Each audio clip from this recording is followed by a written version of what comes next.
Alors, ben, soyez les bienvenus pour un nouveau live et c'est l'occasion de fêter eh bien, les... salut Samuel! De fêter les 8000 abonnés, hein, 8 ans, 8000 abonnés, hein, c'est une vitesse de croisière pépère. Salut Max, salut Toy Slayer, content de vous voir les gars pour cette soirée. Donc c'est une soirée anniversaire, mais c'est plus un prétexte en vérité parce qu'on s'en fout un petit peu des abonnés. C'est surtout que figurez-vous que je suis en train de déménager en ce moment.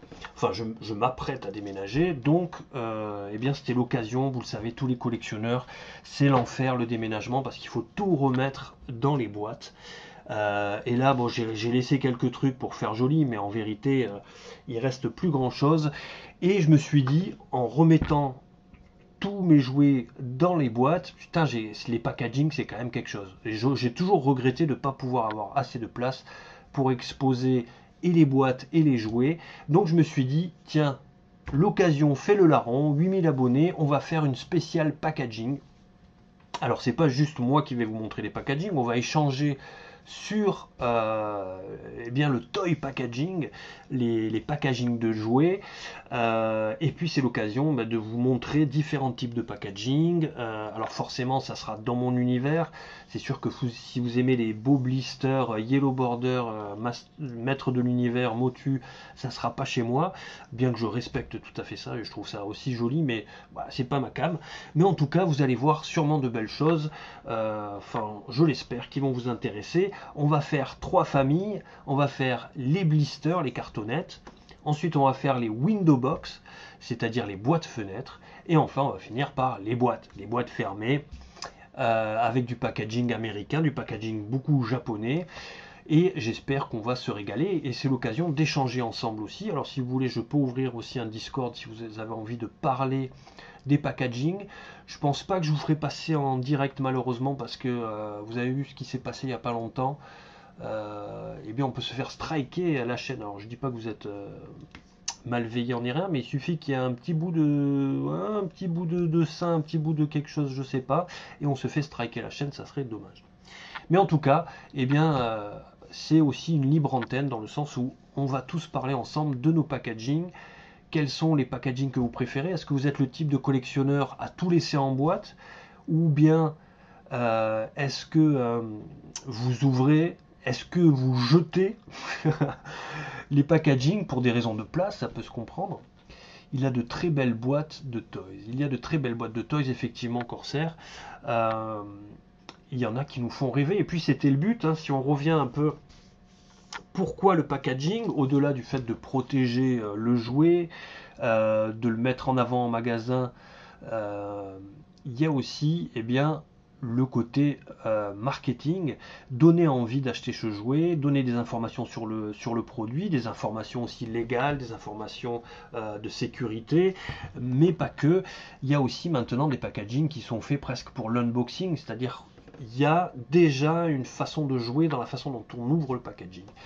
Salut Colargol, salut à toi, bienvenue Colargol, mon ami Nico qui est aussi modérateur sur le serveur. Content que tu sois là. Je commence à faire des collections de figurines Radma 1,5 en SH Figart et surtout Senseiya. Ça c'est super. Les Radma 1,5 elles sont très belles. Et du Senseiya, bon courage parce qu'il va falloir lâcher du saladier, du gros billet. Je viens de choper un Battle Fever avec le vaisseau en boîte, je suis comme un ouf. J'ouvre tout, mais je garde les boîtes, voire je les expose. Eh bien, tu as bien de la chance, Max, parce que déjà le Battle Fever est magnifique. En boîte, bravo, parce qu'on ne le voit pas souvent en boîte. Et si tu as la chance de pouvoir exposer les boîtes, eh bien, super, moi j'en rêve aussi. Team, j'ouvre tout, dit Corsair. Malheureusement, j'ai déjà dû jeter certaines boîtes ou blisters. Eh oui, moi aussi ça m'arrive des fois de me demander sur des jouets un peu cheap, comme les nouveaux Transformers, là, pas les Legacy, mais les petits en version plus petite qui sortent. Des fois je me dis ça, à quoi bon garder les blisters? Jeter sacrilège, c'est péché. Eh oui. J'ouvre les boîtes, mais certains, c'est impossible de les jeter. Et oui. Effectivement, et dire que quand on était enfant, on se posait pas la question, hein. Enfin, pour la plupart, on jetait directement les packaging. Si on avait su à l'époque. Je garde les boîtes, surtout les Senseiya. Je prends des Mid-Close classiques en occasion car les ex, j'en pleure. Oui. Sauf le Camus du Verseau Revival que j'ai pris et que j'attends. Je te comprends, je suis moi-même Verseau et j'adore Camus. Et c'est vrai que le Revival m'a bien branché pendant longtemps. Ok les guys, écoutez, on va rentrer dans le vif du sujet. Je compte sur vous bien, pour faire ce que vous êtes en train de faire, c'est-à-dire donner vos expériences sur les packaging à vous aussi.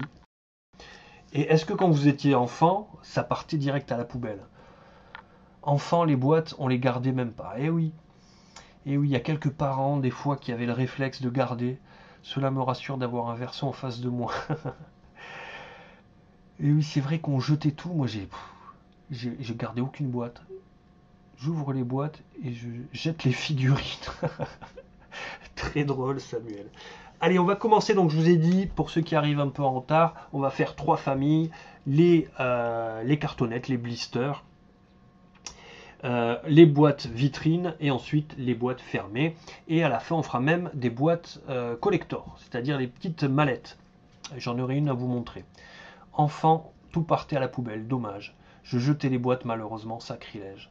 Et oui, non mais c'est clair.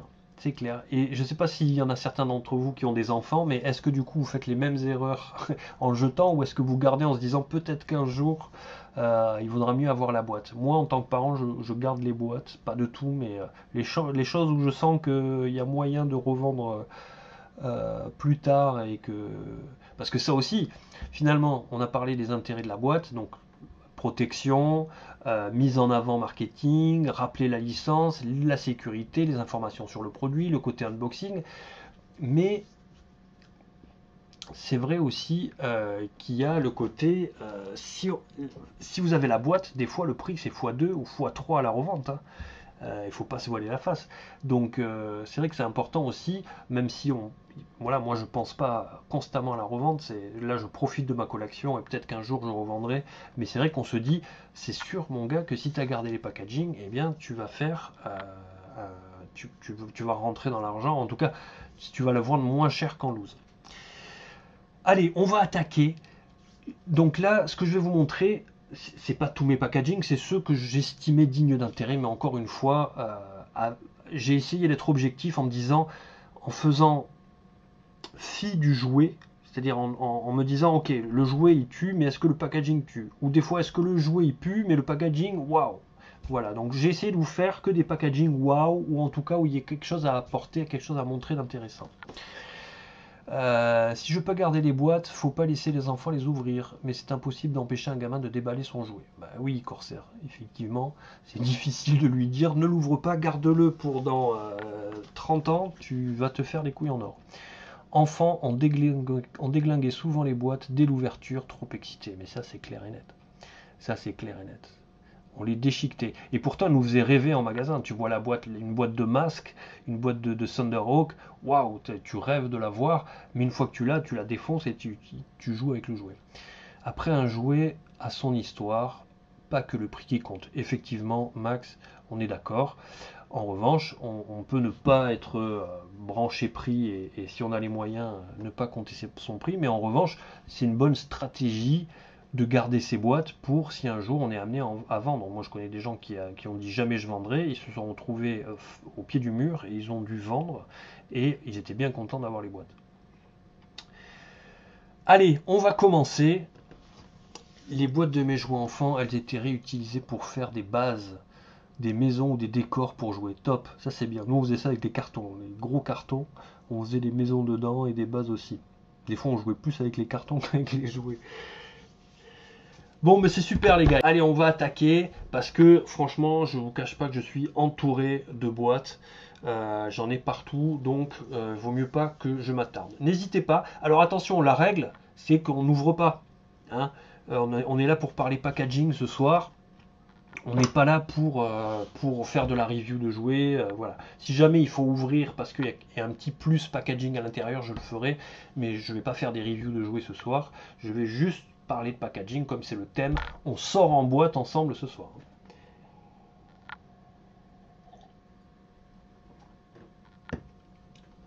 Allez, on va commencer par les blisters. Pour moi, c'est très difficile d'ouvrir des blisters parce que plus ça va. Salut Nico, ça va. J'espère que ça va bien. Content de te voir ici. Donc, il y a en ce moment, effectivement, vous connaissez peut-être Super Seven. Super Seven, typiquement, font des blisters qui sont beaux avec des jouets qui sont voilà, c'est des figurines, 5 points d'articulation, elles sont sympas, mais c'est vraiment l'ensemble, c'est un bel objet. Donc pour moi, c'est le seul packaging que je n'ouvre pas. J'ai du mal à ouvrir. Par exemple, voilà, ici, on a, pour ceux qui connaissent Mazinger Z, on a Garada Cassette, dans la gamme Reaction de Super Seven, mais je ne vais pas l'ouvrir. À quoi bon? La figurine, elle est pas top, elle est pas ouf, mais c'est l'ensemble qui est joli. On reprend le logo Shogun, pardon, ça c'est beau. Pareil avec celui-là, le Douglas, c'est la même. C'est le moment de sortir Navette Triparty et Ulysse en boîte. C'est une obsession, mais je te comprends, Nico, ne t'inquiète pas, il faut préciser que Nico et moi, nous sommes amis, donc c'est normal qu'il me passe des jouets et que je lui rende à un moment. Hein. Je sais qu'hier ça n'a pas été précisé, je ne suis pas un voleur. Alors on y va sur les blisters. Vous avez vu ces deux-là. Salut Mister Ballastoy. Vous avez vu ces deux-là. Typiquement, je ne les ouvrirai pas. C'est très beau comme ça me suffit, ça c'est posé, c'est mieux que des pop. C'est posé, c'est joli, c'est beau. Ma cartonnette préférée ici, la voilà. C'est pas ouf non plus. C'est pas ouf non plus, mais qu'est-ce qu'on a ici? La petite signature de Peter Weller, l'acteur qui jouait Robocop. Donc forcément, celle-là, elle a une place dans mon cœur. Je ne vais pas l'ouvrir non plus parce que voilà, on est sur un jouet. Vous connaissez tous peut-être la gamme de Robocop. C'est pas ouf, mais c'est l'ensemble. On a le prix d'époque, vous voyez, 3,96 $. Moi, je l'ai payé 50 €. C'est pas non plus, mais il y avait la signature de Peter Weller quand il est venu au TGS de Toulouse. Voilà, donc ça, c'est pour moi un Graal, enfin un Graal, c'est une pièce que je n'ai pas envie d'ouvrir. On peut montrer derrière, parce que il y a beaucoup de signification dedans. C'est une gamme Super Seven, c'est vraiment pensé pour ne pas être ouvert, pour la beauté de la carte. Bon, ben celle-là, on l'ouvre pas, c'est sûr qu'on les ouvrira pas. Là, tout ce que je vais vous montrer, ça sera pas ouvert. Les blisters, je les ouvre très rarement, surtout les Super Seven. Par exemple, ça aussi, c'est moche. Là, je vous montre du moche, mais le moche est beau. Regardez ça. Regardez la tronche de ce robot, je vous l'ai peut-être déjà montré. Ça date des années 80, c'était donné dans les stations ESSO avec un plein, vous savez. Mais voilà, ça c'est Maruka qui a fait ça, mais c'est pas signé. Enfin, c'est pas, il y a écrit Made in Japan pour le Québec. Le Canada même, c'est écrit en français, vous voyez. Avec moteur à friction, collectionnel et 8 robots d'assaut, robot racer d'assaut, c'est crissement hot, là, cette affaire, là, je capote un asti, les gars, là. C'est vraiment moche, là, c'est poche en crise, mais j'adore. Voilà, derrière. Et ça aussi, vous voyez, c'est marrant. Pourquoi l'ouvrir? Ça sert à... Vous l'ouvrez, c'est moche, c'est juste moche. Alors que là, c'est moche, mais c'est beau dans la mocheté. Qu'est-ce que vous voulez que je vous dise? J'ai un décalage avec le son. Merde. Vous aussi, moi aussi j'ai un décalage. Ouais, ça peut jamais bien se passer. Hein. Peter Weller joue dans un épisode du cabinet des curiosités. Exact, Corsair, je l'ai vu. Ça, il tue. En plus, l'épisode est très très bon avec ses cheveux longs et tout. Et en plus, il intègre aussi un personnage un peu à la Robocop, il devient un personnage, c'est énorme. Ça fait chier que vous ayez du décalage, les mecs. J'en suis désolé.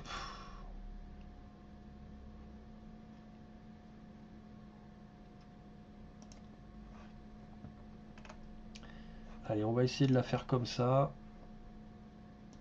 Ok, allez, on continue. Boum. Ça aussi, vous voyez. Là, celui-là, je l'ai ouvert par contre, vous voyez. Donc, il y a des façons, hein, vous connaissez, vous mettez un petit coup de cutter ici, là, voilà, discretos, et il y a toujours moyen de sortir la figurine. Salut Géronimo.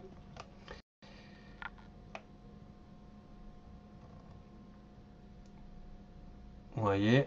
Donc celle-là aussi. Il y a la gamme de Kenner, il y a la gamme oui, et de Mesco, et je préfère cette gamme-là.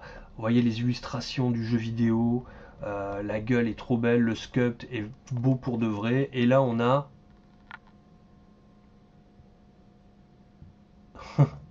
et là on a donc la gueule d'Earthworm Jim avec du fil de fer à l'intérieur, donc ça permet de lui faire plein de formes et tout. C'est énorme.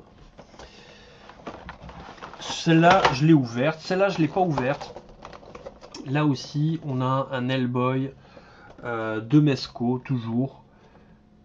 Et voilà, j'aime beaucoup ce que fait Mignola. Là, l'illustration, elle est trop belle. J'ai pas envie de la sortir, vous voyez. Je la laisse dedans. Je trouve que l'ensemble est beau comme ça se pose. Voilà. Pas de regret non plus. Le pistolet est trop beau. Mais ça, j'ouvre pas. Quelque chose que j'ouvre, que vous connaissez peut-être si vous suivez ma chaîne, c'est le Titanic Bot. Et oui, Titanic Bot, là aussi, c'est un peu comme les cartonnettes des Sceaux. C'est moche, mais c'est beau. Et puis en plus, il y a le côté vraiment complètement what the fuck d'avoir un robot Titanic. À quoi bon?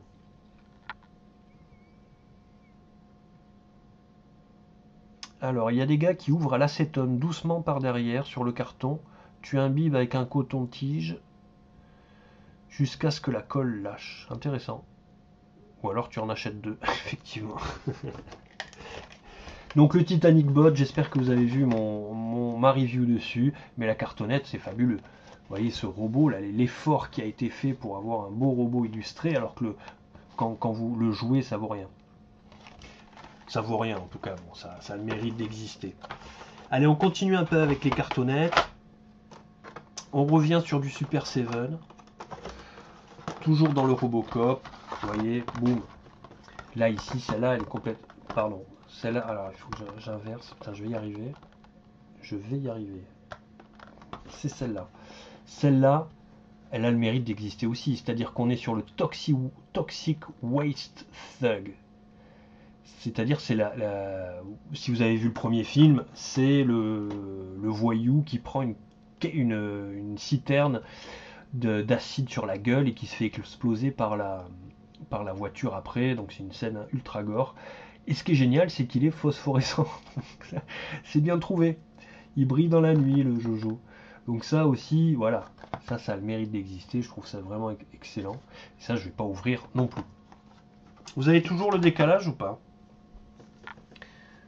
C'est un petit peu chiant les décalages. Est-ce que tout le monde... Ouais, apparemment tout le monde le voit qu'il y a un décalage.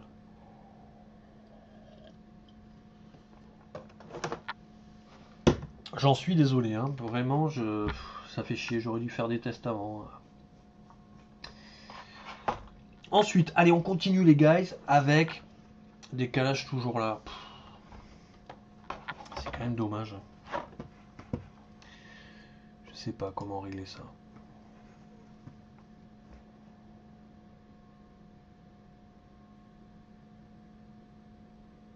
Ok, bon. C'est pas grave. 2 secondes? Ah, ça va alors. Allez, là, bon, ça c'est ma cam, c'est mon dada. Vous savez peut-être que je suis fan de hip-hop. Donc là, boum, forcément, Notorious Big et All the Bastard. Ça reprend les covers de leurs albums. Je trouve que c'est une super idée. Les figurines valent ce qu'elles valent. Mais au moins, voilà, quand on aime le rap, c'est quand même mieux qu'une pop de Biggie et une pop de ODB, quoi. Ah! Boum! Ça, typiquement, à quoi bon ouvrir? Ça, voilà, ça fait partie des choses qui sont débiles, mais ça mérite d'être exposé comme ça. Une montre robot Frozen, ça n'a aucun sens. Là, on est vraiment sur de la conception chinoise où on tente le tout pour le tout. Iwo Watch, voilà, ça, c'est un mème. C'est un mème en soi. C'est ça qui est génial. Allez, encore de la Super 7, décidément. Alors oui, vous verrez pas du G.I. Joe sous blister, désolé.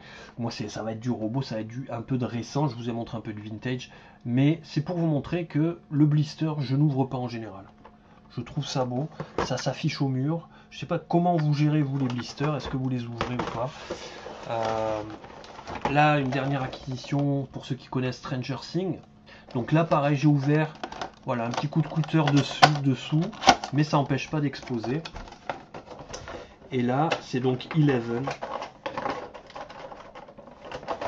qui reprend un peu les gimmicks.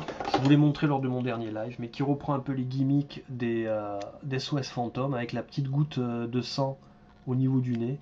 Vous voyez, ça, je trouve ça excellent. Et le packaging est quand même super beau puisqu'on a le droit à une illustration faite pour l'occasion et qui est vraiment vraiment sympa. Voilà. Et derrière donc on a. Alors c'est vrai que les packaging aussi servent à montrer la gamme et donner envie d'avoir la gamme en entier. Et ça aussi ça fait rêver quand on est gamin ou même adulte, hein, quand on tourne et qu'on voit ah ouais il y a aussi celui-là, vous voyez typiquement. Voilà, hop, ah ok, il existe tout ça aussi, ça c'est top. Et ça c'est récent et ça continue à exister, de montrer toutes les gammes qui existent derrière. Et pour ça les packaging c'est quand même quelque chose. Allez, on finit avec les blisters, avec ces trois là que je vous avais déjà montré.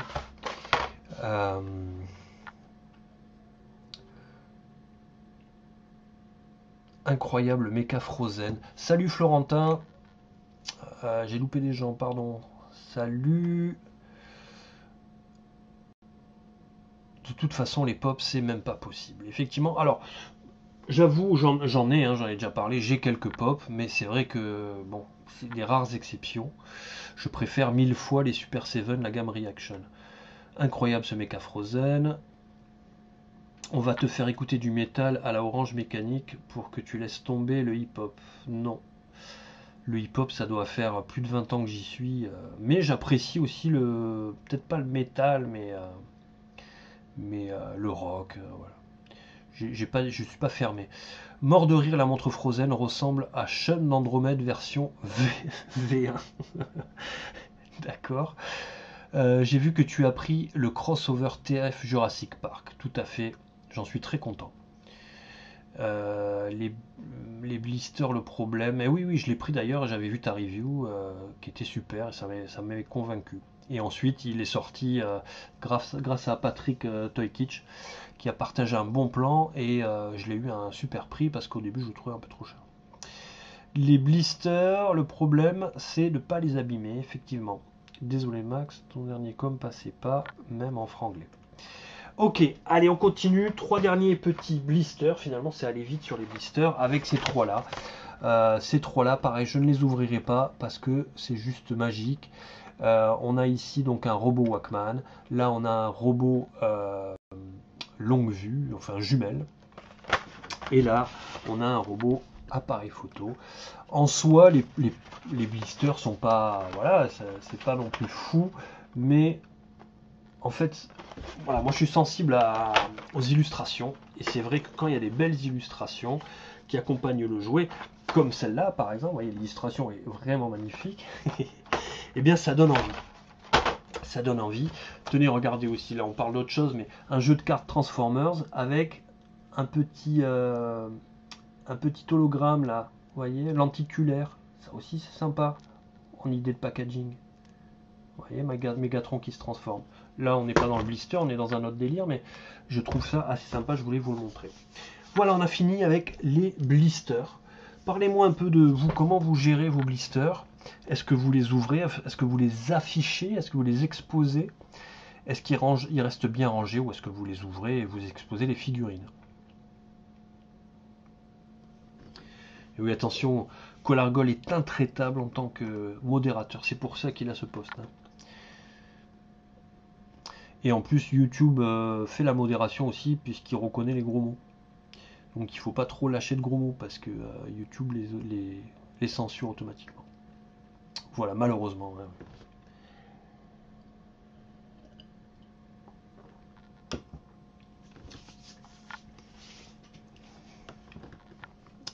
Salut Playset 912, salut méga fan des blisters aussi, super.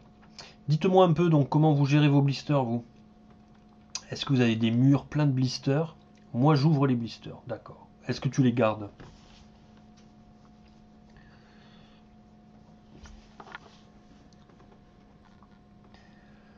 Est-ce que tu as déjà eu des bulles de blisters qui sunfade.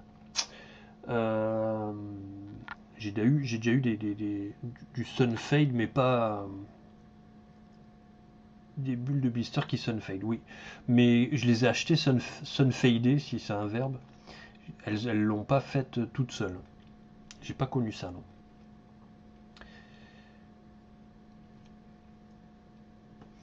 Bon, on va continuer. Quand c'est en blister, je laisse en blister. Sinon, j'achète en loose, nous dit Mr. Balastoys. Bien, écoute, moi, c'est pareil. C'est pareil. Je l'ai mis au mur et partout. Ça, c'est une bonne idée. J'essaye d'ouvrir proprement et de garder. Mais j'ai pas mal de blisters qui finissent à la benne, nous dit Corsair. Dans le placard, plus de place sur les murs. Ça se comprend. Ça se comprend. Après, c'est la sensibilité de chacun. C'est vrai que moi, il y a des choses, je trouve que c'est un tout, en fait. Je me vois pas soit la figurine seule, soit le blister à part. Je trouve que l'objet est beau dans son entièreté. Allez, on va continuer. N'hésitez pas à échanger, je vous lirai avec plaisir. On va passer maintenant aux window box, aux boîtes fenêtres, pour parler bien français.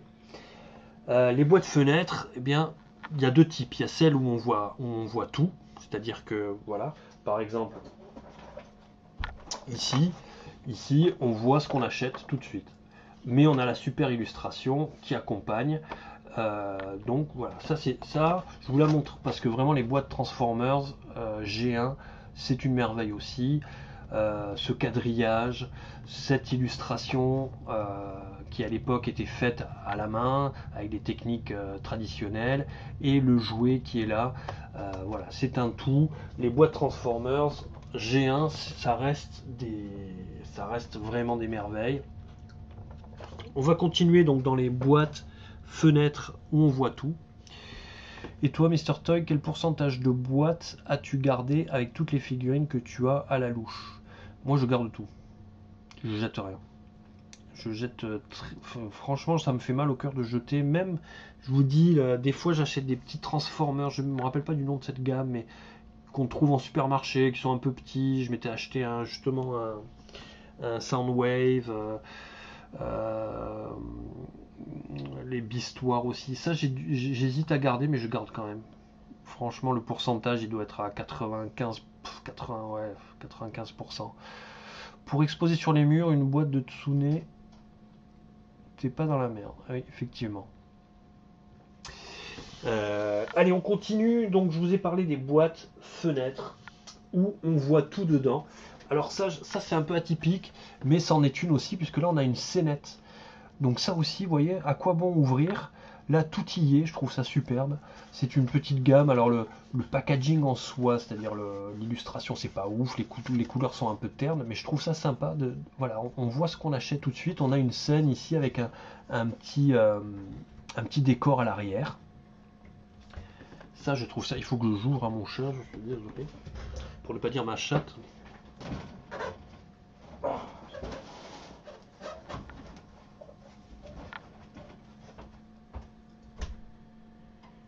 Hop là. Ah, on a un Star Lion qui s'est cassé la gueule. Ce type de boîte vitrine, c'est ce que je préfère. C'est beau et tu peux ouvrir sans abîmer les packaging. C'est vrai. C'est vrai que là, effectivement, on a le blister plus, si on peut dire. C'est joli ça. Ouais, vous voyez, regardez. Et ça, assez dur à trouver. Hein. J'ai trouvé ça pourtant en France, dans un marché aux puces. Mais je trouve que c'est très très sympa. Et à quoi bon l'ouvrir? Quelque part, on a une histoire derrière. Alors, est-ce que c'est... Oui, c'est écrit en japonais, donc on n'apprendra pas grand-chose. Et derrière, voilà, là aussi, on a toute la gamme, avec tous ceux qui existent. Ça, je trouve ça très sympa. Et c'est solide, hein. C'est-à-dire que là, on a un plastique assez épais. Donc, ça, c'est top. Ah, alors ça, je crois que je l'ai jamais montré. Certains toys perdent leurs promesses sorties des boîtes. Tout à fait. Tout à fait. Alors ça, regardez-moi ça comme c'est beau. Ça, j'ai acheté ça à Hong Kong. Et pourtant, c'est de l'officiel. Dr. Slump. En fait, ce qui me plaît là-dedans, voilà, c'est bon, c'est une boîte fenêtre, on l'a dit. Il y a la gueule, c'est la photo du jouet. Mais derrière, alors je sais pas si on le verra, mais on a un fond de décor, vous voyez, on a le soleil qui rigole. Sur le côté, on a le profil, on a les deux profils. Et là derrière, on a le perso. Ouais, j'adore cette figurine. Action Toys. J'ai acheté ça il y a peut-être 10 ans à Hong Kong. Voilà. Dr Slump. Et franchement, je pourrais presque l'exposer comme ça, tellement que je la trouve belle. Après, elle vaut le coup d'être sortie. Le petit, comment on appelle ça, la blouse, elle est en tissu. Et comme je vous dis, il y a vraiment un super beau décor de Toriyama derrière. C'est celui qu'on voit là et qu'on peut exposer en diorama. Super cette gamme Dr Slump. Et c'est pas fini. Parce que Dr Slump c'est bien joli, mais il y a aussi Superman. Et Superman, je crois même que je le préfère.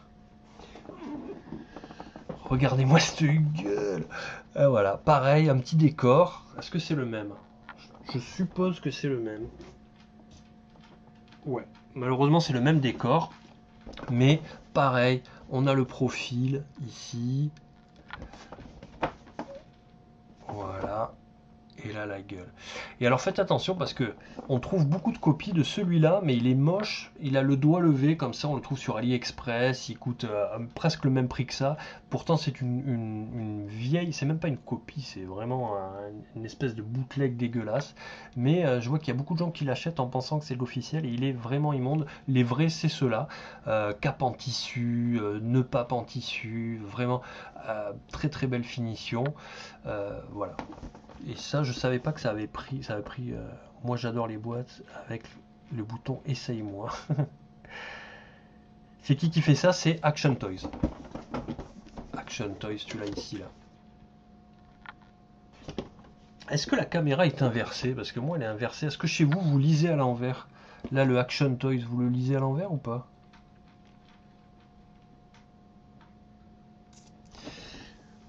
Parce que moi, je suis inversé, j'ai du mal à trouver mes repères. Ok.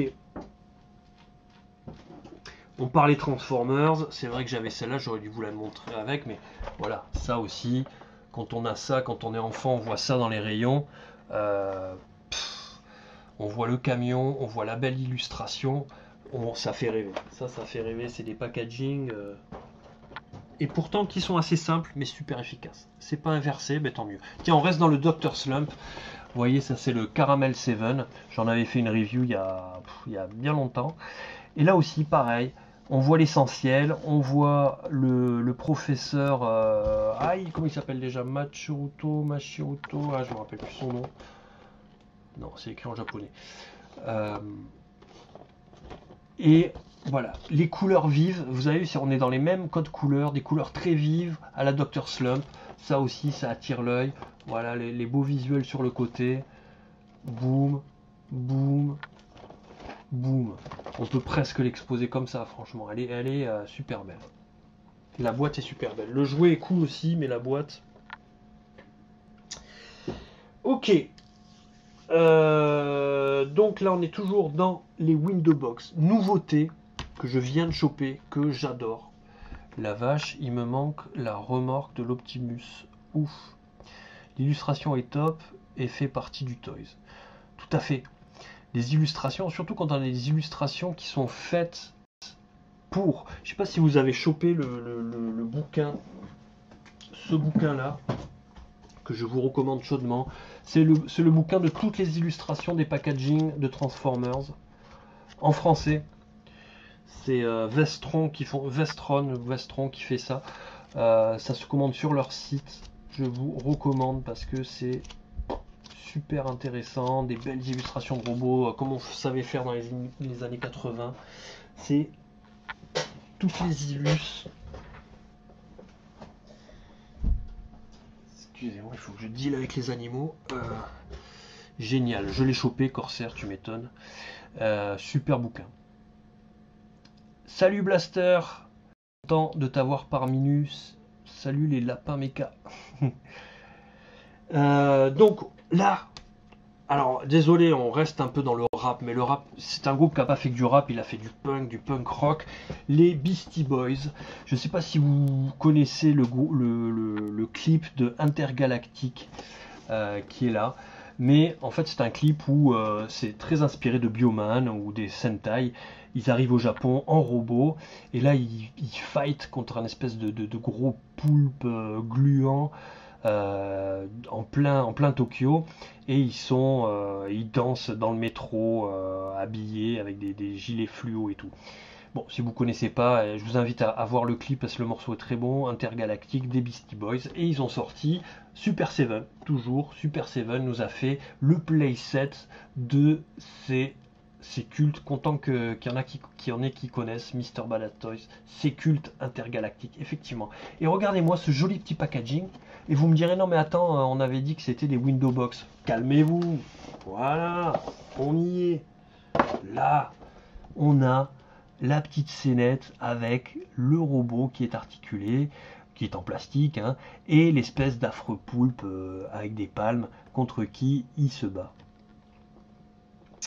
Et là aussi, vous voyez, là, bon, c'est vrai que c'est quelque chose qui se commande en ligne, donc forcément, on n'a pas le côté euh, mise en rayon qui nous attire. Sinon, c'est vrai que comme ça, c'est vrai que c'est très attirant. Mais voilà, là vous voyez ça sur une étagère de magasin de jouets ou de comics, whatever, ça donne envie quoi. Ça donne envie. Donc là encore, Super Seven qui font un super boulot. Pas donné 50 balles hein, quand même. Mais écoutez, quand on aime, n'hésitez pas, moi j'ai pas de problème à donner des prix, hein, si vous voulez des prix, des détails, là où je l'ai commandé. Top B-Boy. Je viens de recevoir aujourd'hui Jabba the Hutt version Stretch Armstrong.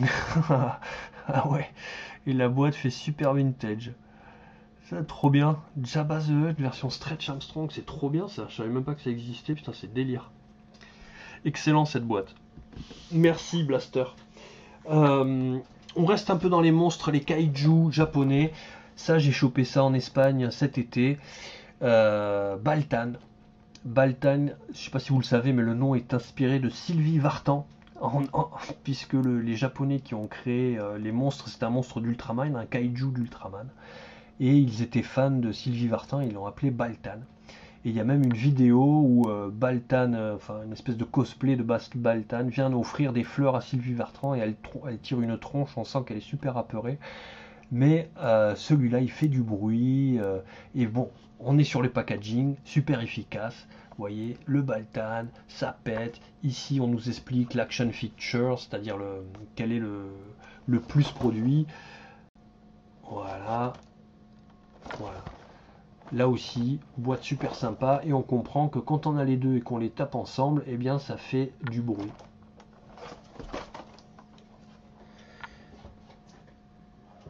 Ça va, vous n'en avez pas trop plein les mirettes. On peut faire des petites pauses. Hein. N'hésitez pas, vous, à me dire quels sont vos Graals, ou en tout cas vos plus beaux packaging, ça m'intéresse. S'il y avait une boîte que vous deviez exposer avec le jouet dedans, lequel ça serait? J'adore regarder les Sentai années 60. Écoute, moi j'ai pris un vrai plaisir à regarder Ultraman, celui des années 60 justement. Je trouve que toutes ces vintageries sont du plus bel effet, même si on voit les coutures. En fait, ce qui est assez magique, c'est qu'on lit tous les effets spéciaux, on comprend tous les effets spéciaux. C'est-à-dire que ça peut apprendre des choses. Hein. Valtan a fait Sapsé avec le guitariste de Daft Punk. Le mieux pour pas jeter les boîtes, c'est quand la notice est sur la boîte. Oui, ça c'est vrai. Salut Twilight Sparkle, hello. Trop kitsch. Je me suis fait des Denziman, génial. Ah, excellent. Oui, c'est magique. Mais moi, pour faire quelques reviews, je m'étais intéressé effectivement à... quand j'avais fait la review de... de comment il s'appelle ah merde. Le robot flingue là de Charivan. Charivan. Ouais, et je m'étais bien marré. C'était vraiment débile. Surtout les doublages français en fait. Ok, on continue. Ah, on est toujours un peu dans le rap, excusez-moi, mais ça c'est mon kiff. Là, une figurine de Snoop Dogg, Snoop Doggy Dogg, de Big Baby. Voilà, le grand chien. Bon là, elle a quand même très jauni, mais ça c'est sympa aussi. On a lui en version soupédélique là, avec les lunettes. Vavilos, merci Nico. Vous voyez, là il existe deux versions. On voit tous ses potes qui sont défoncés, qui ont participé soi-disant, ou qui tiennent la figurine, ça qui est génial.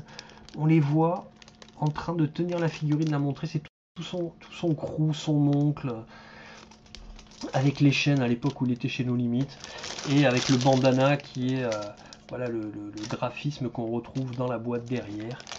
Et franchement, il est bien fait, il est bien réussi, on le reconnaît, il est grand et tout, il a un blunt dans la main, il a ses tenues d'époque. Voilà, ça je kiffe aussi, ce genre de boîte vitrine.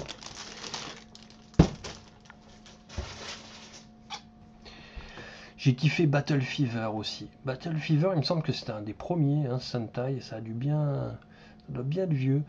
C'est pas Charivan, mais Captain Shider. Effectivement, Vavilos, c'est Shider. J'ai fait un Boglin avec sa boîte. LOL. J'ai un Boglin avec sa boîte.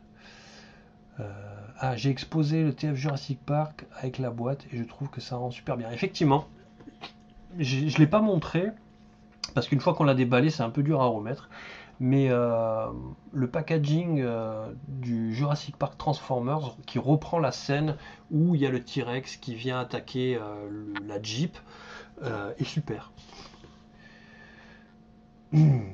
Snoop Dogg, qu'est-ce qu'on attend? Ta version Snoop, c'est celle avec les nattes? Non. Ah si, c'est celle avec les nattes. Je crois que c'est la plus dure à trouver. Effectivement. Et l'autre me plaisait moins, là, cette espèce de costard mi-jaune, mi-black. J'ai pas trop compris d'où ça venait. Mais ça, c'est la version creep, un peu, la version des clips du gangsta rap. J'aime beaucoup.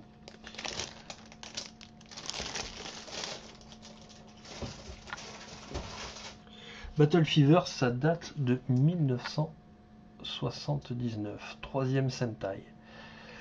Ok, il me semblait... Non, c'était... Ouais, ok. Snoop est un super acteur dans Day Shift. J'ai pas vu le film. Ok. Allez, donc on est toujours dans la boîte, la Window Box. Ici, Puppet Masters de NECA. Superbe mise en avant là aussi. Si vous avez vu le film, effectivement, les Puppet Masters, il y a une boîte avec les marionnettes à l'intérieur et c'est ce que ça reproduit ici. Donc on voit très bien, vous voyez, les persos, quelques access. Ça, je trouve que ça participe complètement à l'achat, vous voyez. Quand j'ai vu ça, j'ai dit ok, go. Et pareil, j'ai la complète.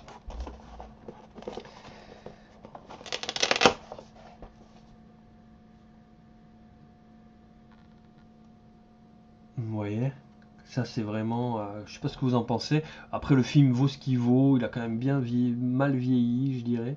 Mais les figurines sont top. Pour du NECA, c'est vraiment énorme. Et pour un prix, je crois que c'est 35 balles. Voilà, ça reste très correct. Et elles sont vraiment stylées. Et il y a des petits access qui vont avec. Ça aussi,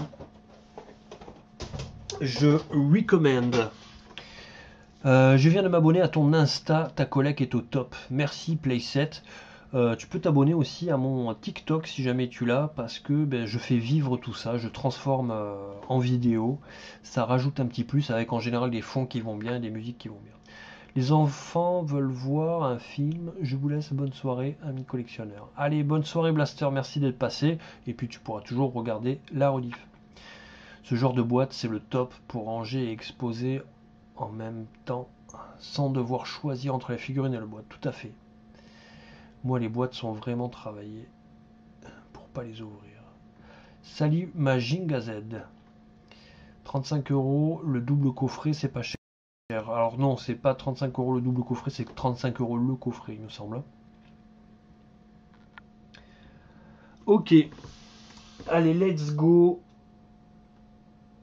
Let's go to the... On est toujours dans la window box. Ah, j'espère que vous avez vu. Ciao Blaster. À bientôt. Bonne soirée à toi. Merci d'être passé. J'espère que vous avez vu mon drôle de mec sur ces drôles de mecs là. Là ici on est sur la gamme des Guardian Patrols. Et là... Ah, vous voyez, tout est dit, quoi. Tout est dit. Et on découvre, alors c'est ça qui est intéressant aussi dans les packaging, c'est qu'on peut découvrir des choses qu'on n'aurait pas imaginées, des fonctionnalités. Par exemple, là, eh bien, cette espèce de personnage hein, qui est clairement très inspiré des Sectors, il peut monter sur la tête de cette espèce de centaure psychédélique. Et ça, voilà, si on ne le voit pas dans la boîte, on ne peut pas se l'imaginer. Eh bien, ça nous aide aussi à ça, les packaging. Et là, bim, prends ça dans la gueule et souffle dans l'alcotest, quoi. Vous voyez? Là, ça fait rêver. On est dans l'espace psychédélique, on est dans les années 70. C'est ça qui est beau. C'est ça qui est beau. Qu'est-ce que vous en pensez de celui-là? Celui-là, c'est obligé que je vous le montre. On n'est pas, ça fait pas rêver, on est d'accord, mais ça fait rire. Et moi, j'aime ça aussi, j'aime rire avec les packaging. Rions avec les packaging.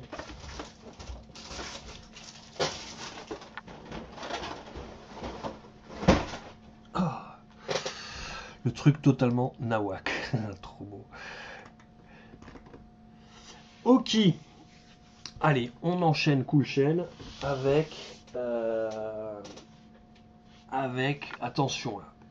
Attention, chose qu'on ne verrait plus aujourd'hui. Une arme à feu pour les enfants.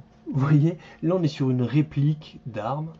Et là, on est sur un beau packaging. Pourquoi? On est sur la transition de Poppy avec Bandai, où on avait cette espèce d'arc-en-ciel ici, magnifique.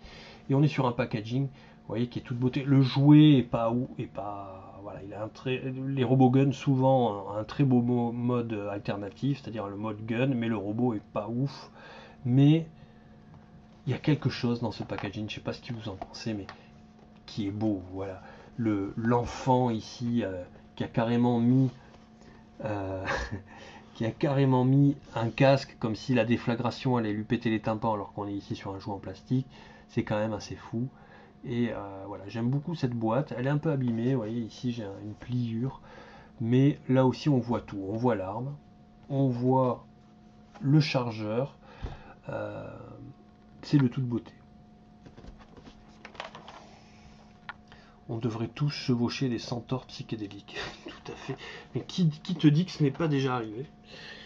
Lors de soirées psychédéliques. On reste dans les roboguns. Ici, vous voyez, toute la kitscherie. On y est, mais c'est quand même beau. On a le flingue. Ça n'existerait plus aujourd'hui. Imaginez, ça part en avion, ça passe des scanners. Ça, c'est pas possible. Ça ne passe plus. Et regardez l'illustration, elle est de toute beauté, le vieux logo Takara, on est sur la boîte italienne de chez Gig ou Gig, Transformers, vous avez bien lu, Transformers, c'est comme ça qu'on dit Transformers en italien. Et derrière, c'est un film, c'est une pellicule qui nous montre la transformation du robot gun en flingue. Et là, on est sur du pré-Transformers, parce que même si ça s'appelle Transformers, en réalité, cette version noire de Megatron, c'est avant les Transformers, c'était les Change Robots, puisqu'on n'a jamais eu de version noire de Megatron dans Transformers. C'était encore le Walter P38. Voilà. Ah non, c'est pas fini. J'ai encore un autre Robogun. Les Robogun, vous voyez, par exemple, il n'y a pas des boîtes qui font rêver. Là, je vous montre celles qui font rêver. Boum, celle-là. Pistola Robots. Là aussi, on est sur une boîte italienne avec le robot, l'illustration. Le robot est moche comme tout en vérité. Hein, si vous voyez, il est pas ouf. Il a des espèces de pattes def marronasses. Mais, eh bien, il y a eu une illustration qui est vraiment belle ici de ce robot. Et là, on est sur un Magnum 44, celui du Dirty Harry, là, de l'inspecteur Harry. Et qui est vraiment une réplique de l'arme. Hein. Avec ça, on peut faire un petit braco à l'aise.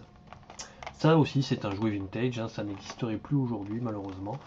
Tout comme Megatron aujourd'hui ne se transformera plus jamais en pistolet. Hein. C'est un tank, c'est un T-Rex, c'est un...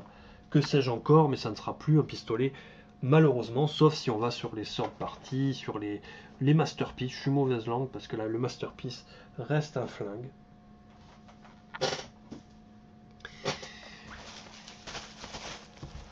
Ambiance cassette VHS. On reste, bon, vous avez vu, on en est dans le robot. J'essaye de mélanger un peu, hein. Mais là, on va faire un spécial ici. Je vous montre un dernier. Là aussi, on est sur un knock-off, une copie non autorisée d'un Diaclone. Là, c'est le Dia Attacker. C'est sa version boîte française qui est sortie chez nous. Comment s'appelait cette boîte? C'est une boîte, il n'y aura pas le nom. Mais j'avais fait des recherches, j'avais contacté les gens pour qu'ils me parlent un peu de toutes ces gammes qu'ils avaient importées, mais qui étaient des knock-offs. C'est-à-dire que c'est des copies non autorisées. C'est la même version que l'original, mais avec des fonctions en moins. Par exemple, là, vous voyez, normalement, les espèces de missiles, ils s'éjectent, mais dans celui-là, ils sont collés. J'ai fait une review d'ailleurs dessus de vrai versus faux où je vous explique quelles sont les différences. Mais le packaging, voilà, c'est ils ont recopié le packaging des Transformers, mais je sais pas, il reste beau. Moi, je le trouve vraiment beau. Attack Bot. Ah voilà, Phil Toys. Phil Toys Sélection. Et ça, c'est une boîte française. C'est devenu un jouet de kermesse, hein, au final, mais il est magnifique, franchement. Et pour une bouchée de pain, encore une fois, alors que l'original vraiment cote beaucoup aujourd'hui et assez dur à trouver.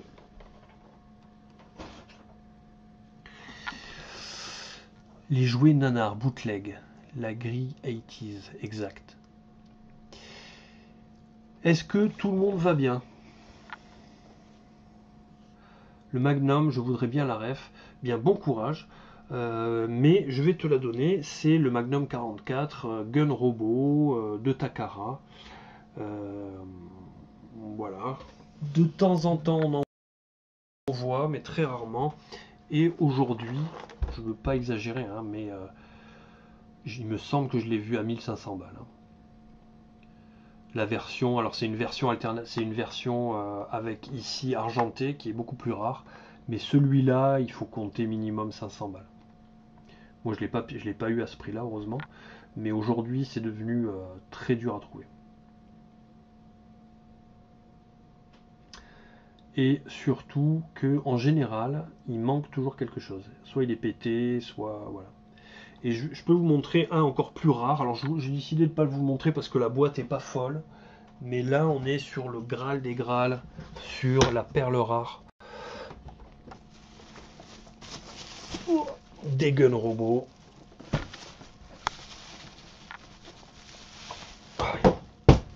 Merde. Comme je vous le dis, je suis en plein déménagement, donc de toute façon, j'ai des cartons partout. Là, ici, vous voyez, celui-là est un des plus moches aussi, mais ça, c'est extrêmement dur à trouver. Le Highway Patrolman, donc c'était le pistolet qu'avaient les motards à Los Angeles, sur les motards des autoroutes. Et celui-là il fait peur, hein, parce que vraiment il est lourd, il y a du métal. Ils tirent tous des balles en plastique, hein, et ça fait pas mal, hein, ça reste un jouet. Mais vous voyez, Los Angeles Police Office, et ça reste un superbe jouet. Il y a carrément des têtes de robots incrustées dans les balles. Mais par contre, le mode robot est vraiment très moche. Et celui-là, comme il est en deux parties, c'est-à-dire que vous voyez le scope, c'est-à-dire la longue vue, enfin le viseur, fait partie de la transformation. Et souvent, on le trouve sans. Mais autant vous dire que si vous n'avez pas ça, il ne se transformera pas en robot, ça sera que des jambes. Voilà, ça c'était juste pour vous montrer la rareté unique. C'est vrai que moi je me suis concentré pendant longtemps sur les guns robots parce que j'adore ça. Et celui-là, quand je l'ai eu, j'étais content. J'étais content parce que vraiment très très dur à trouver, voire impossible de nos jours.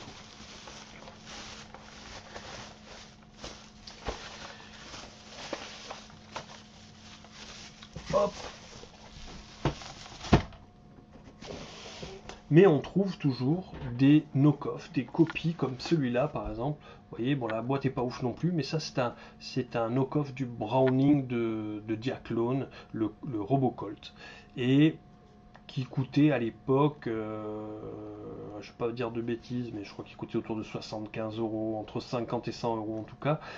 Aujourd'hui c'est un peu plus, autour de 150, mais c'est une très très belle copie, sachant que le jouet, l'original, casse et cassant, alors que celui-là, eh bien, il est tout aussi beau, mais pas cassant. Donc ça c'est le... Si vous voyez pas lequel c'est le Robocolt, c'est un grand classique. Je vais vous le montrer, vous allez le voir. Hop, c'est lui. Et qui est une petite merveille, et également une reproduction d'un pistolet existant.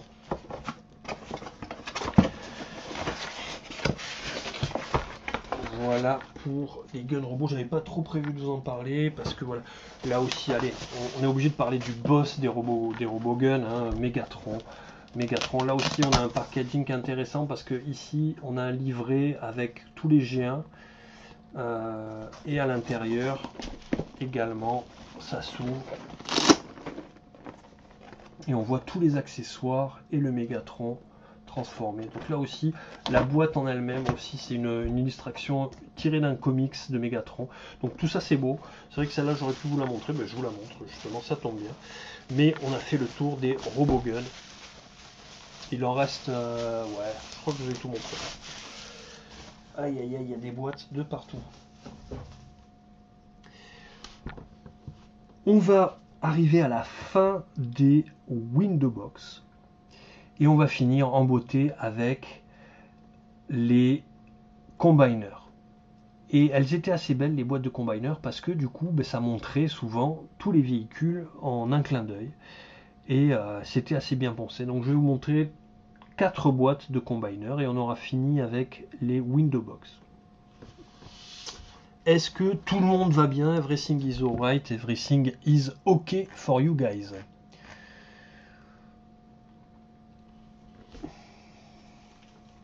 Faire des petites pauses de temps en temps hein, parce que sinon je veux pas vous mettre en boîte.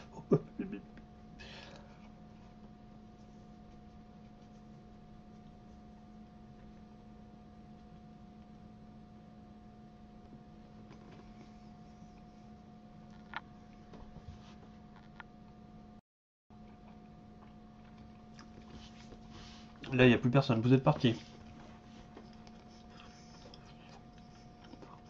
J'attends les combiners.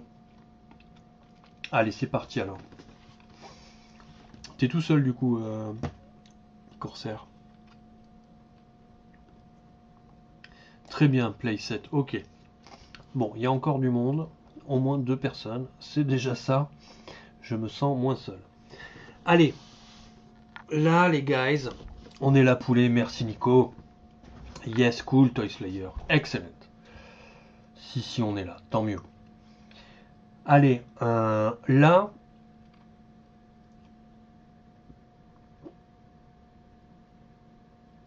Je n'y connais rien, mais j'espère que tu apprécies quand même. Si, on est là. Excellent. Bon, allez les guys. Là, je vais vous sortir une pépite. Un petit pépito chaud les michauds. Ici, nous avons le puzzler. Le puzzler, alors déjà, regardez. Le puzzler en boîte japonaise. Le packaging est quand même vraiment stylé. Ici, on a une ville futuriste en illustration. On voit là les 6 véhicules qui sont des véhicules existants. Et le robot qui vaut ce qu'il vaut. Mais voilà, c'est vraiment la combinaison de ces 6 véhicules. Et derrière, pour bien vendre le tout, alors sur le côté, on voit les véhicules, on voit le robot. Là, on les voit en mode robot. Et là, vous voyez, c'est ça qui est sympa. C'est que là, j'espère les avoir mis dans le bon sens. Hein, je les ai fait il n'y a pas longtemps. Mais on a le nom de tous les véhicules et on voit eh bien l'avant. Regarde comme c'est bien fait ça. Machine Puzzler.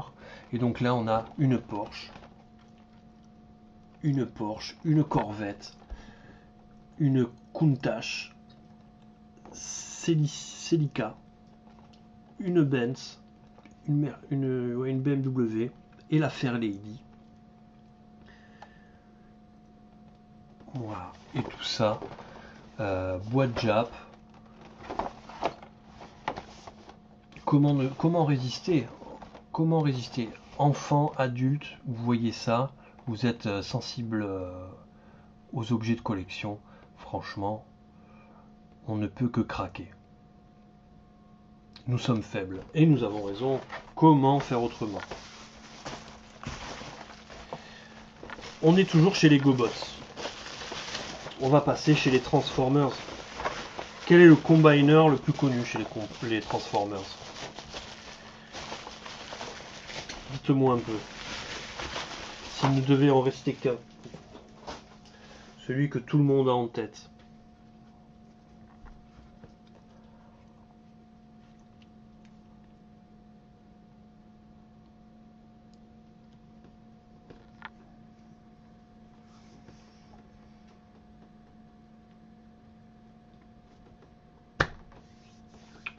Bravo.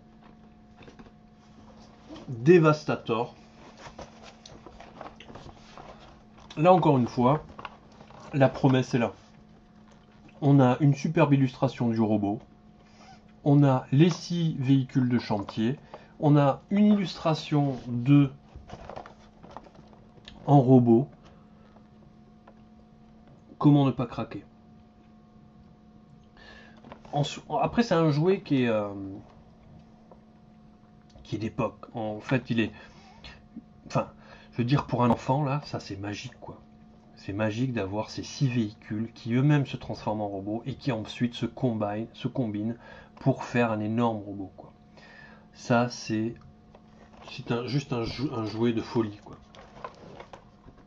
Il reste fragile, hein, par contre, c'est sûr que si vous voulez jouer au chantier avec quand vous êtes enfant, il faut faire quand même attention, la pelle, tout ça, c'est quand même fragile. Mais voilà, ça fait rêver. Devastator, c'est grandiose. Ça, c'est une réédition encore, ça. Ouais, la boîte est trop nickel. Non, non. Et puis, je le ferai pas tourner comme un fou, là. Voilà. Alors, là, maintenant, on va un peu moins rêver. Vous savez que j'aime les trucs un peu barrés, j'aime les trucs qui sont mochement beaux. Je sais pas si on peut dire ça. Qui sont tellement moches qu'ils sont beaux. Et là, on est en plein dedans. Je l'ai vu récemment, il me semble. Vous allez voir. Le multiforce. Alors, vous avez peut-être vu déjà, bien sûr, j'ai consacré un drôle de mec sur ce drôle de mec. Mais là, le Zybot, là, on est en bas. On est très très bas. On est sur quelque chose de cheap. De cheap. Regardez l'illustration déjà. L'illustration fait pas plus rêver que le robot, croyez-moi. Ça ressemble vraiment à ça. Et c'est la combinaison de ces 6 véhicules. Alors là, ce qui est intéressant, c'est qu'on a des véhicules terrestres et des véhicules aériens. Ça, c'est pas mal. Mais les illustrations, voyez, regardez. Regardez la tronche des mecs. Lui, il a vraiment cette tête-là. Et ils ont pas menti, hein. Ils ont pas menti. Et là, ouais, voilà. Mais dites-vous que ça, c'est de la merdouze, hein, ça coûtait, je crois que j'ai encore le prix Toys R Us dedans. Ça devait coûter 10 balles. Aujourd'hui, je l'ai vu, alors je l'ai pas vu partir à ce prix-là, mais il est annoncé à 1500 balles dans cet état-là sur eBay. Je sais pas s'il arrivera à le vendre à ce prix-là. C'est Remco, c'est années 80. Mais c'est pas une pièce de dingue, hein, franchement. Mais voilà, il est beau dans sa laideur. Lui aussi. Grave moche. Et encore. Je vous invite à voir la review si vous voulez le voir pour de vrai, ou voir même comment on le monte. Parce que c'est vraiment bricolé à l'arrache, quoi. Pour le transformer, il faut vraiment... C'est écrit là, hein, il y a 26 pièces. C'est-à-dire que pour obtenir ça là, il y a 26 prothèses à rajouter partout pour qu'il puisse tenir. Et après, il faut même pas jouer avec, quoi. Il faut le laisser comme il est. Et là, on va toucher le fond du fond, puisque là aussi on est sur du bootleg de chez Mémé, avec, on va le montrer comme ça. Salut Sparrow 54. On est sur le Halley, qui lui aussi est un knock-off. Et lui aussi, on ne peut pas trop cracher dessus parce qu'il n'est pas si mal, mais le plastique est vraiment très cheap. Le robot, à la fin, il ressemble à pas grand chose. Est-ce qu'on a une photo du robot? Oui, si je vais réussir. Vous voyez, c'est clair, c'est évident de quoi avec quoi il a été conçu. Mais bon, voilà, vous voyez, c'est quand même une grosse boîte. Le robot, une fois monté, il arrive quand même, il a une belle taille. Mais c'est pas le meilleur combiner qui soit, hein. Il est quand même très grossier, mais c'est un jouet pour enfants. Et pour enfants, même peut-être d'un âge un peu plus bas. Mais ça reste un beau jouet, la version originale reste un beau jouet tout de même. Celui-là, il est quand même, on sent qu'il est très creux, il manque de métal. Et voilà. Je pense qu'on a fait le tour des Window Box. Non, il en reste une. Il en reste une. Oui, il est en train de souffrir. Il en reste une. Hop. La gargouille. Gargoyles Goliath de NECA. Là aussi, super illustration. Vraiment très très belle illustration. Les photos sont magnifiques. Ça, c'est ce qu'on fait aujourd'hui. On voit le level quand même un peu au-dessus sur le travail de packaging. Des photos différentes, superbe éclairage, très belle mise en avant. Et là, quand on ouvre, vous voyez, là aussi, on n'est pas déçu. Là, cette photo-là est vraiment magnifique. Et le jouet en lui-même est vraiment excellent. Le sculpt, enfin, franchement pas déçu en tout cas. Il y a peut-être des gens qui ont été déçus. Moi, je l'adore. Je le trouve très très bien. Et pourtant, je suis pas du tout de la génération de cette série-là. Je l'ai pas connue, mais j'ai craqué sur la figurine. Je la trouve monstrueuse. Elle est vraiment super. Et là aussi, vous voyez, c'est vraiment petit velcro. Des belles photos, une belle illustration, là il y a tout ce qu'il faut, le pegboardable, enfin ça on s'en fout on me dirait, mais en tout cas c'est ce qu'on fait vraiment de top qualité en packaging, et pour un jouet qui reste accessible. C'est vrai que souvent on pourrait se dire que le jouet, plus il est cher, plus on met le paquet dans le packaging, mais pas toujours. Moi par exemple les Hot Toys, je trouve que le packaging est pas si fou par rapport au prix qu'on y met. Et là, vous voyez, pour une figurine qui coûte moins de 100 balles, je trouve que le packaging est très correct. Hop.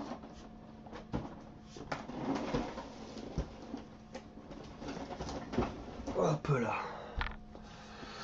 Cette gargouille packaging de fou, top. Ça c'est récent, un ami l'a pris. La NECA est top, elle est superbe. Ce robot est vendu dans le catalogue de la Redoute, je m'en souviens. Là tu parles de l'ancien, tout à fait. C'est du Dyson aspirateur. Pour la toy photographie, c'est top, tout à fait. Vraiment, il prend bien la lumière. Le Goliath, là, il est magnifique. Et même toute la gamme a l'air vraiment top. Quand on est fan, il faut prendre. Parce que c'est très réussi. Moi, le mien, je l'avais accroché avec du fil de pêche. Donc, il était toujours en lévitation. Et c'est une figurine que j'aime beaucoup. On a fini avec les window box. Il ne nous reste plus que les boîtes. Là, je vous ai fait une fine sélection. Hein. Il n'y en aura pas pour très longtemps. J'ai voulu montrer un petit peu un panaché. Et on va être beaucoup dans la boîte japonaise. Les Hot Toys Neotech sont ouf sous UV. Ok, ils ont fait des... super, non mais je veux bien te croire. Moi franchement, la boîte du Robocop Hot Toys, je la trouve pas folle. Je trouve qu'ils auraient pu faire un petit effort. Mais bon, elle est un peu à l'image, elle est très austère, un peu à l'image de... finalement de l'univers de Robocop, quoi. Allez-y, on va faire un petit break. Parlez-moi un peu de votre expérience packaging à vous. Qu'est-ce qui vous branche? Quels sont les packaging? Citez-moi des packaging qui vous font rêver ou qui vous ont fait rêver, que vous peut-être vous regrettez d'avoir jeté.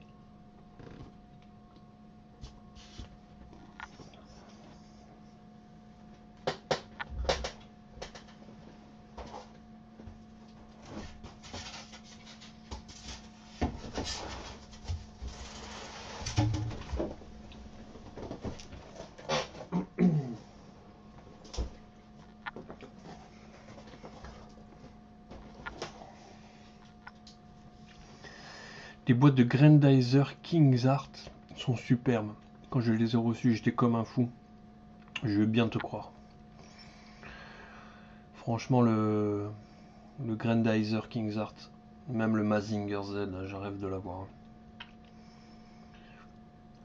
Ça, c'est des beaux jouets.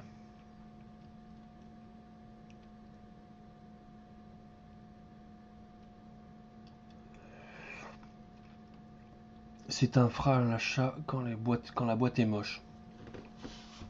Oui, après, franchement, quand on achète en ligne, on voit le plus souvent, on voit d'abord la figurine et le packaging après.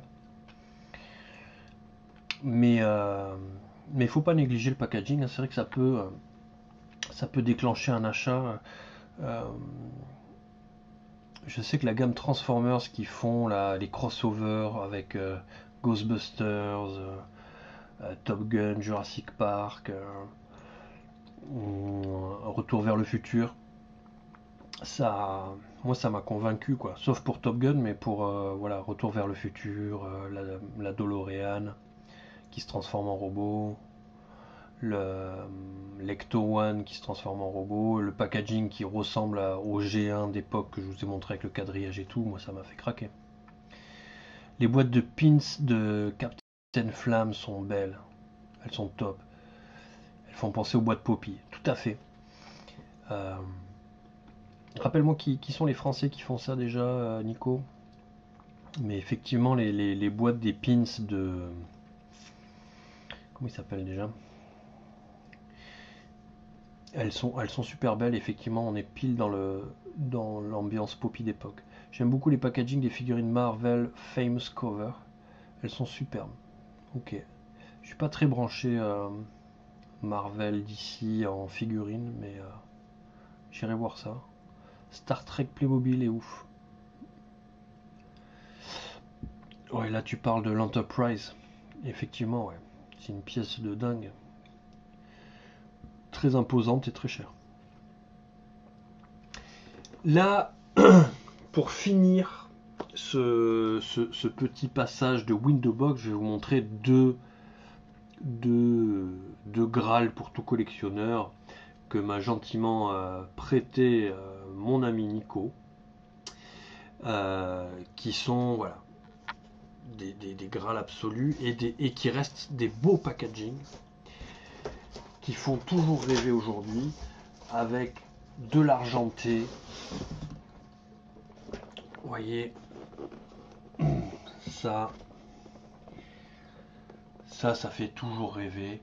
On a l'illustration des personnages, Navette d'Ulysse avec la typo. On a ici le rabat, tac, qui vient compléter, logo Ulysse. Là ici, je sais pas si c'est une illustration ou une photo, c'est une illustration du triparty. Derrière on voit l'Odysseus. Et là ici, boum, Poppy au milieu, l'Illus, les trois véhicules. Vous voyez, ça fait rêver quand on est enfant, quand on est adulte aussi, quand on a connu cette époque-là. Là, ici, on a affaire à une petite merveille de packaging, de jouets, de fabricants, tout y est. Ça fait toujours rêver. Et tant qu'à vous faire rêver, il n'est pas tout seul. J'en prends le plus grand soin. Nous avons également l'Odysseus d'Ulysse. Pareil aussi, vous voyez, petit clapet avec l'illus. Celle-là, elle est un peu sun faded, c'est la boîte italienne, mais ça reste beau. On a tout ce qu'il faut.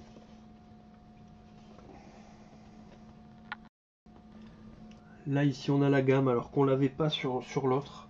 Ça, c'est intéressant de voir que sur le... Alors, c'est la boîte italienne. Peut-être que c'est les Italiens qui avaient misé sur le côté collection, avec les 3 véhicules. Là, on est sur de l'illustration pour l'Odysseus. C'est super beau. Voilà. Ça, effectivement, c'est du toy porn à son maximum. Et c'est, voilà, packaging tout aussi beau que le jouet. Ça fait rêver.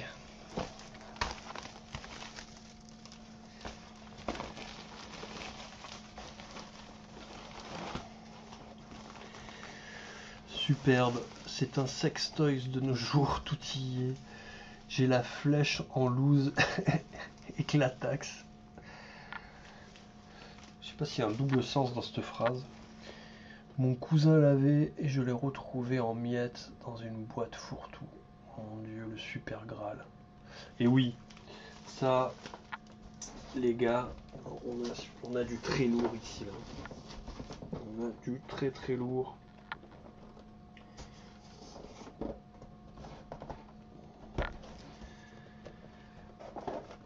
Pour finir donc cette section Window Box.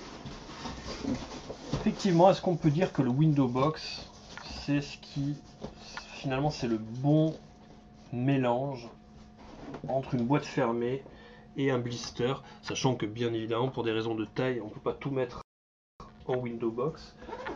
Mais c'est vrai que les Window Box, l'avantage c'est qu'on peut exposer son jouet en profitant de l'artwork de la boîte tout en voyant le jouet.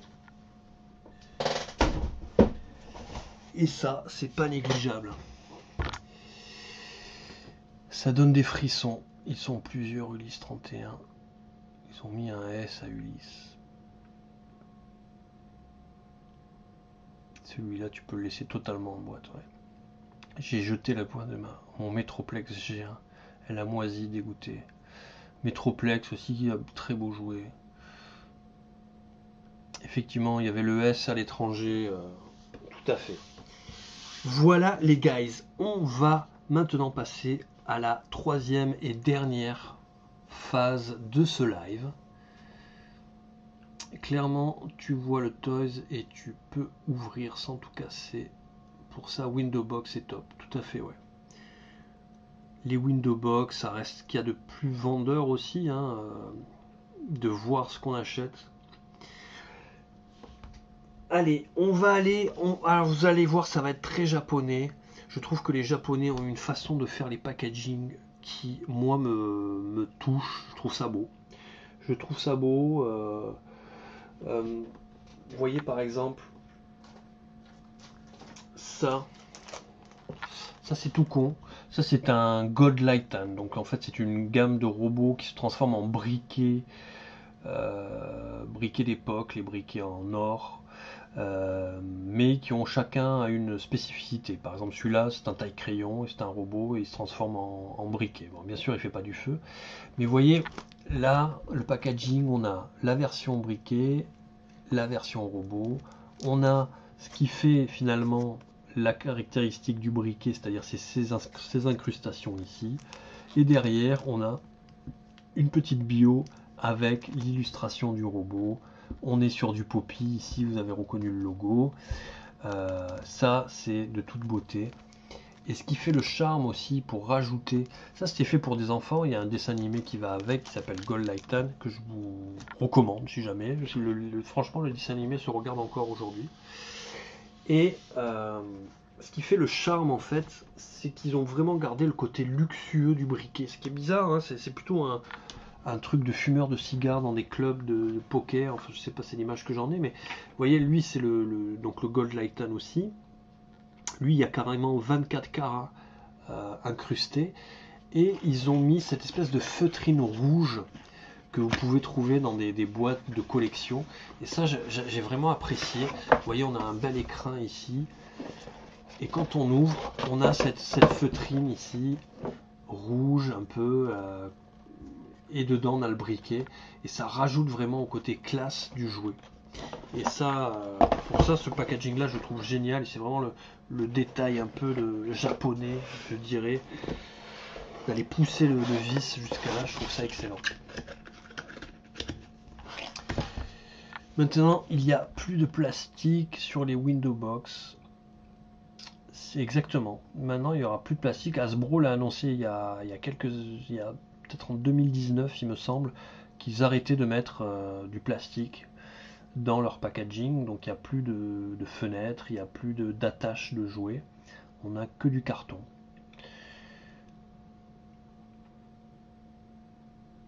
Si on parle window box, salut Xéphir. Si on parle de window box, j'ai les premières éditions japonaises des Chevaliers du Zodiaque Senseiya, très jolies. Pop aussi, c'est des window box, mais pour le coup, c'est le contre-exemple, ça donne pas envie d'acheter, c'est sûr.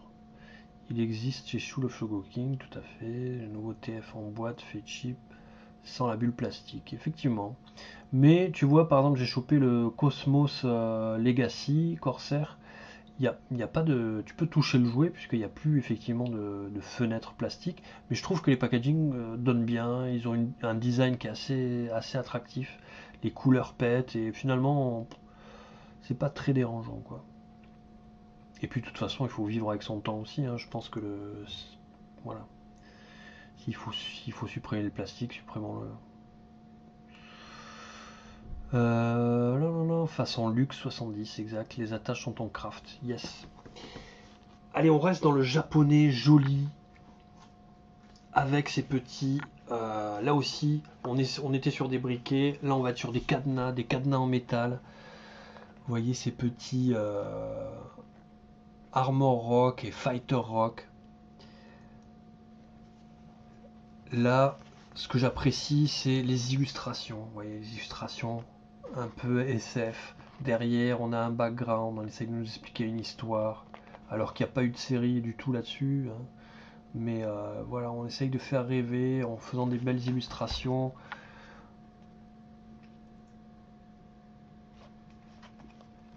Derrière, et ça c'est des cadenas en métal, hein. Il faut des vrais codes pour les ouvrir et qui se transforment en robots, j'en ai fait des reviews. Voilà, ça c'est des petites boîtes très très cool, très sympa. L'intérieur c'est du polystyrène, hein, il n'y a rien de spécial, mais je trouve que la boîte en elle-même, toute petite illustration faite à la main comme à l'époque à la peinture, très très rétro, j'aime beaucoup. J'ai aussi la voiture d'Inspecteur Gadget et du Dr Gang en boîte fenêtre, ça c'est très beau ça. La boîte du crossover TF G.I. Joe est sans plastique, mais elle fait vraiment classe. Donc c'est celle avec l'espèce de char qui se transforme en Megatron, si je ne me trompe pas. Mais j'ai pas vu le packaging, j'ai vu le jouet. Mais oui, je pense que si, je vois. Je l'ai vu quand j'étais en Angleterre. Effectivement. Toujours dans les objets qui se transforment en robots, vous savez peut-être que c'est mon dada. Ça, cette petite canette. Voilà, j'aime beaucoup aussi. Petite boîte très simple, Cherry Coke, robot. On tourne, on voit les transformations en 3 étapes, en 4 étapes, mais tac, tac, tac, tac, tac, tac, tac. Et là, on voit comment transformer ce que tu disais, Corsair. Quand on a la notice sur la boîte, on n'a pas envie de la jeter. Mais même, on n'a pas envie de jeter ça. Et ça fait pile la taille de la canette. Celui-là, je suis obligé de vous le montrer parce que c'est un de mes robots préférés, j'adore. Et là, vous voyez, on a carrément un espèce de rouleau de PQ pour la mettre dedans. On a même un petit carton qui protège ici. Et là, on a la canette. Et on peut boire un coup à la santé des collectionneurs de méca. Boum, boum, boum.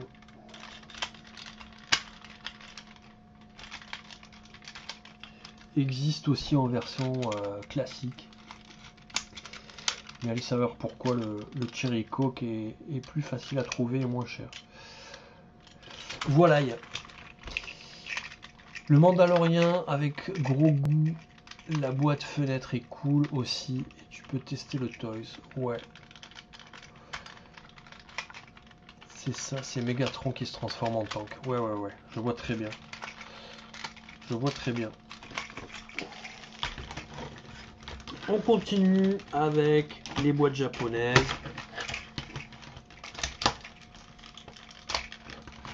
Les boîtes fermées.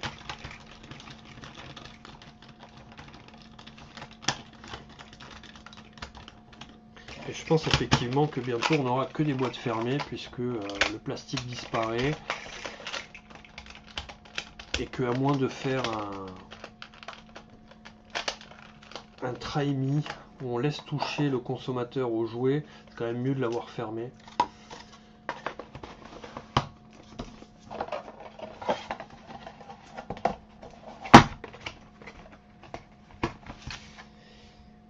Donc là les gars, on va aller sur de la petite boîte japonaise. Vous voyez là, très efficace, la voiture vue de côté, transformée en robot, vue de face, et ce que j'aime c'est ça, c'est derrière, cette espèce de vue en coupe, robot d'un côté, voiture de l'autre, super efficace, j'aime beaucoup. Ça c'est une boîte japonaise donc de ce Super Gobot DX en version bleue qui est une version peu commune. La même chose avec ce tank. Là, c'est une boîte que je suppose être allemande ou australienne. Je pense que c'est... Je suis pas sûr. C'est ou l'un ou l'autre.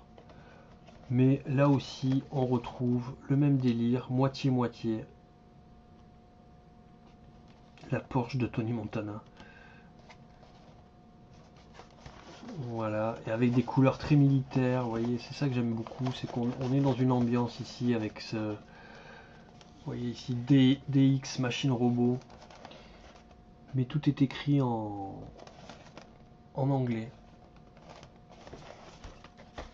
Et enfin, un de mes super gobots préférés, Psychoroid. Là aussi, on est sur une boîte japonaise.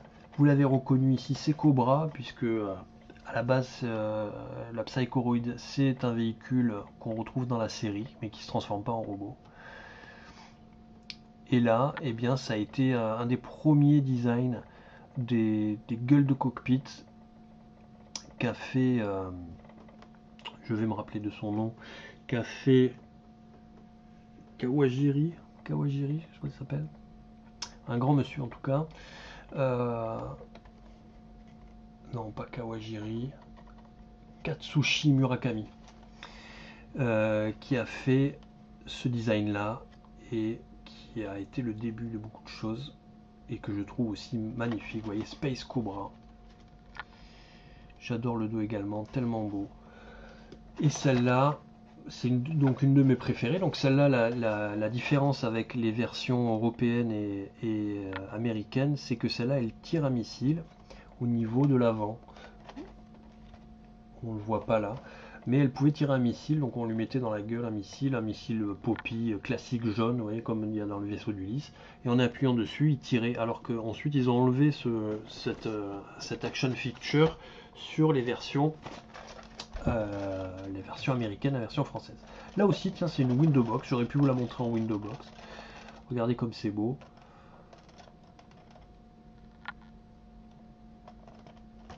Très joli aussi cette version. Moi, j'adore les illustrations comme ça, vous voyez. Ça, c'est des illustrations faites main, très rétro-futuristes, qui sentent bon les années 80. J'adore. Mais là, on n'a pas écrit Cobra du tout, vous voyez. Ici, aucune référence à Cobra, bien qu'à l'intérieur, il y ait Armanoid et Cobra, donc qui sont les deux pilotes. Mais on garde Cobra pour la version japonaise et la version française. La version française qui ne tire pas de missiles, mais qui est magnifique, que je n'ai pas parce qu'elle coûte entre 500 et 1000 euros, mais qui est une version vraiment superbe, où là, on a une illustration entière de Cobra sur un côté, et la boîte est noire, inscription française, elle est superbe. Malheureusement, je ne l'ai pas. Mais je ne désespère pas un jour de gagner à l'euro million. On a bientôt fini. Ça, je trouve ça très très beau aussi. Regardez, ça c'est un Gundam, mais qui n'est pas une maquette, c'est une figurine. Tonka n'avait pas les droits, tout à fait. Regardez comme c'est beau cette illustration. Et là, on a vraiment... J'étais bluffé par cette figurine, donc on est sur du Shogokin là aussi. Et à l'intérieur, on a carrément donc Aznable, là, Aznable en plomb. La figurine est superbe, articulée, avec du métal, plein d'accessoires. Et regardez cette illustration comme elle est belle. Ça, c'est une petite merveille. Celle-là, je vais vous l'ouvrir, je suis obligé. Mais regardez ça. Tous les accessoires qu'il y a dedans. La petite figurine en plomb qui est là. Et voilà, c'est vraiment une petite merveille. Franchement, pour ceux qui ont la flemme de monter des Gunpla, là tout y est. Je recommande.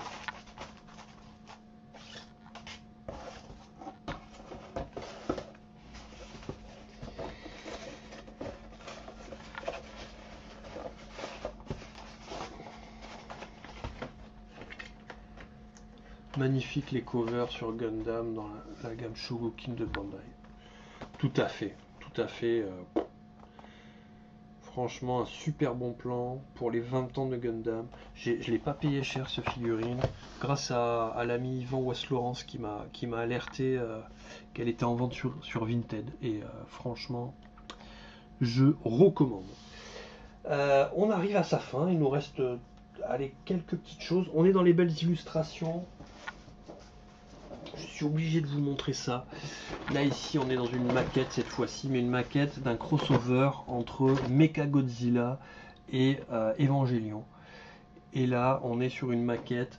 Vous voyez la figure et la maquette est aussi belle que l'illustration. Franchement, je suis bluffé. Kotobukiya et c'est donc l'Eva 01 qui rencontre Mechagodzilla. Et c'est vraiment superbe parce que la figurine est super articulée, super chouette une fois montée. Et l'illustration envoie du pâté d'hippocampe. Donc ça aussi, il fallait que je vous le montre avec Mechagodzilla en fond. Là, l'Eva qui tire comme Mechagodzilla, un rayon avec des yeux. C'est superbe.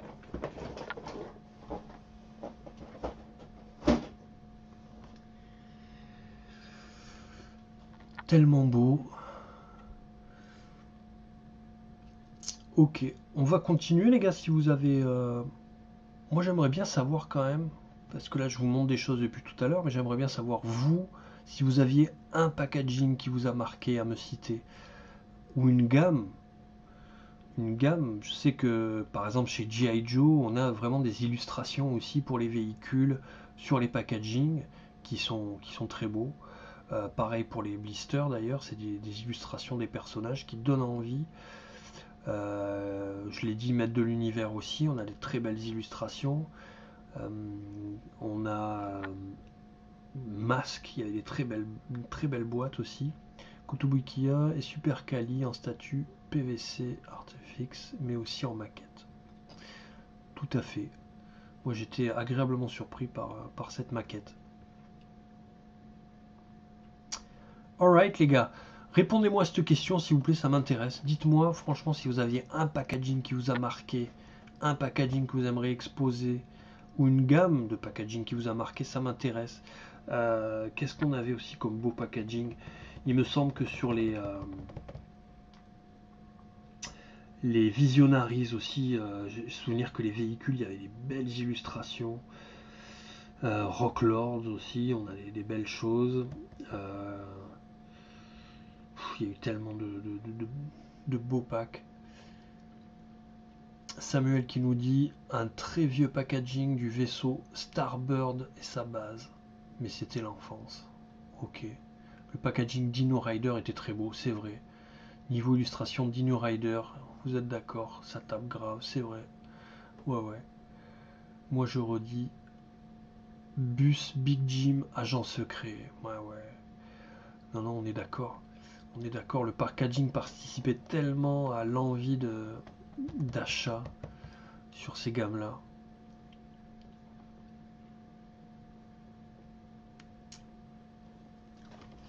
Allez, on approche de la fin.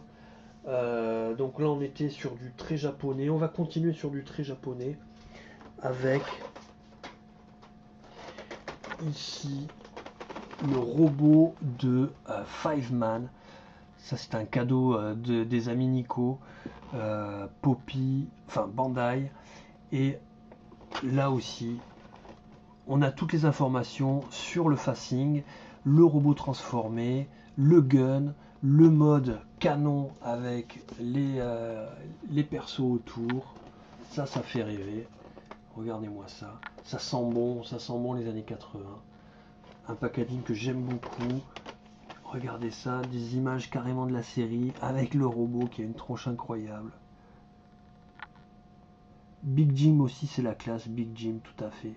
Big Jim, c'était même. C'est tellement vieux, Big Jim, je sais pas si c'était pas les premiers packaging illustrés.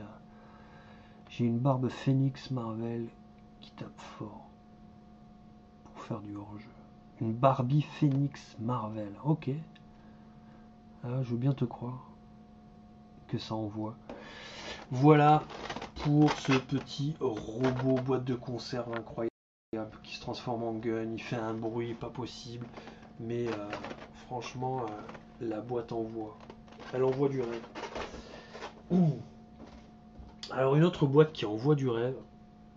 Alors celle-là, elle est vraiment dans son jus. Et c'était une manette. Vous voyez, il y avait un petit... on pouvait la transporter. Et là, on est sur le robot IFI System. Regardez l'illustration. Portable FM Radio, c'est-à-dire qu'il fait vraiment radio. Et là, voilà. Ça aussi, je vous le montrerai un jour. Mais on a vraiment les vieilles stéréos, enfin les chaînes IFI d'époque. Il y a même une télé où il y a E.T. Si vous voyez dans la télé, c'est une scène d'E.T. avec le vélo qui s'envole à la lune, là, en pleine lune. Et ça, c'était un robot qui est quand même assez incroyable. Et le packaging, voilà, je crois qu'on n'a aucune photo du robot transformé. On n'a que l'illustration, c'est pour vous dire. Mais le robot est assez classe aussi, il est vraiment grand. Et le petit côté valise, j'adore. On avait ça aussi sur Megatron à l'époque où c'était la version Uncle, avant que ça soit Megatron de Transformers, la version de Takara. Et on avait aussi une petite anse comme ça pour le porter comme une valise. C'est rigolo, ça aussi, ça a une spécificité du packaging qui est assez sympa, on le voit pas partout.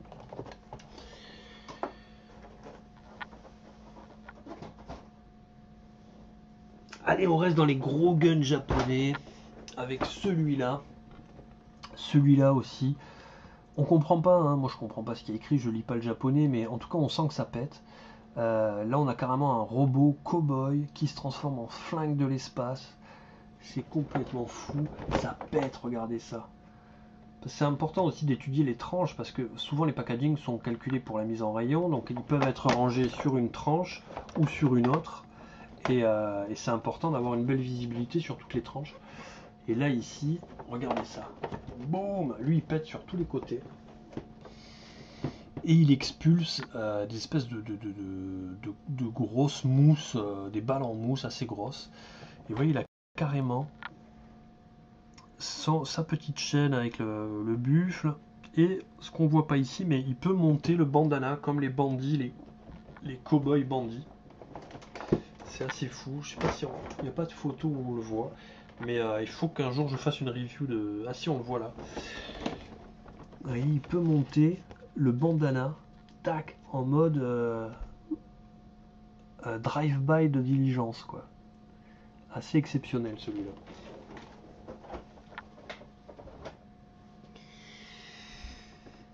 Que c'est top les packaging Jap, mais ouais, hein. Ça fait rêver. On comprend rien, mais par contre, le visuel est toujours très fort. On a toutes les beaucoup d'informations. Justement, Corsair t'en parlait, ou je sais pas qui est-ce qui en parlait, mais je crois que c'est Corsair. Le Combiner Toy Story, là aussi, réussite, une boîte un peu millefeuille, c'est-à-dire qu'il y a plusieurs couches, et à l'intérieur, on a carrément une BD illustrée. Ça, c'est énorme. Et là, vous voyez, on a des illustrations faites pour l'occasion. Là derrière, on comprend qu'il en existe un autre avec donc Buzz l'éclair, les aliens, et si on a les deux, ils se combinent en un seul énorme robot. Et là, vous voyez, on a toutes les infos, on voit donc le robot, plusieurs photos sympas, et là on voit tous les personnages, donc Buzz, Pile-Poil, Rex, Ham et Zigzag, qui se combinent en robot. Et celui-là, pareil, vous voyez, ça c'est une première boîte, à l'intérieur il y a une seconde boîte. Vous voyez, hop. Et dedans, on a un mini comics. Donc ça aussi, on peut dire que ça fait partie du packaging parce que ça aussi c'est génial. On a vraiment ici une BD illustrée pour l'occasion et qui envoie du bois avec les grosses illustrations de robots.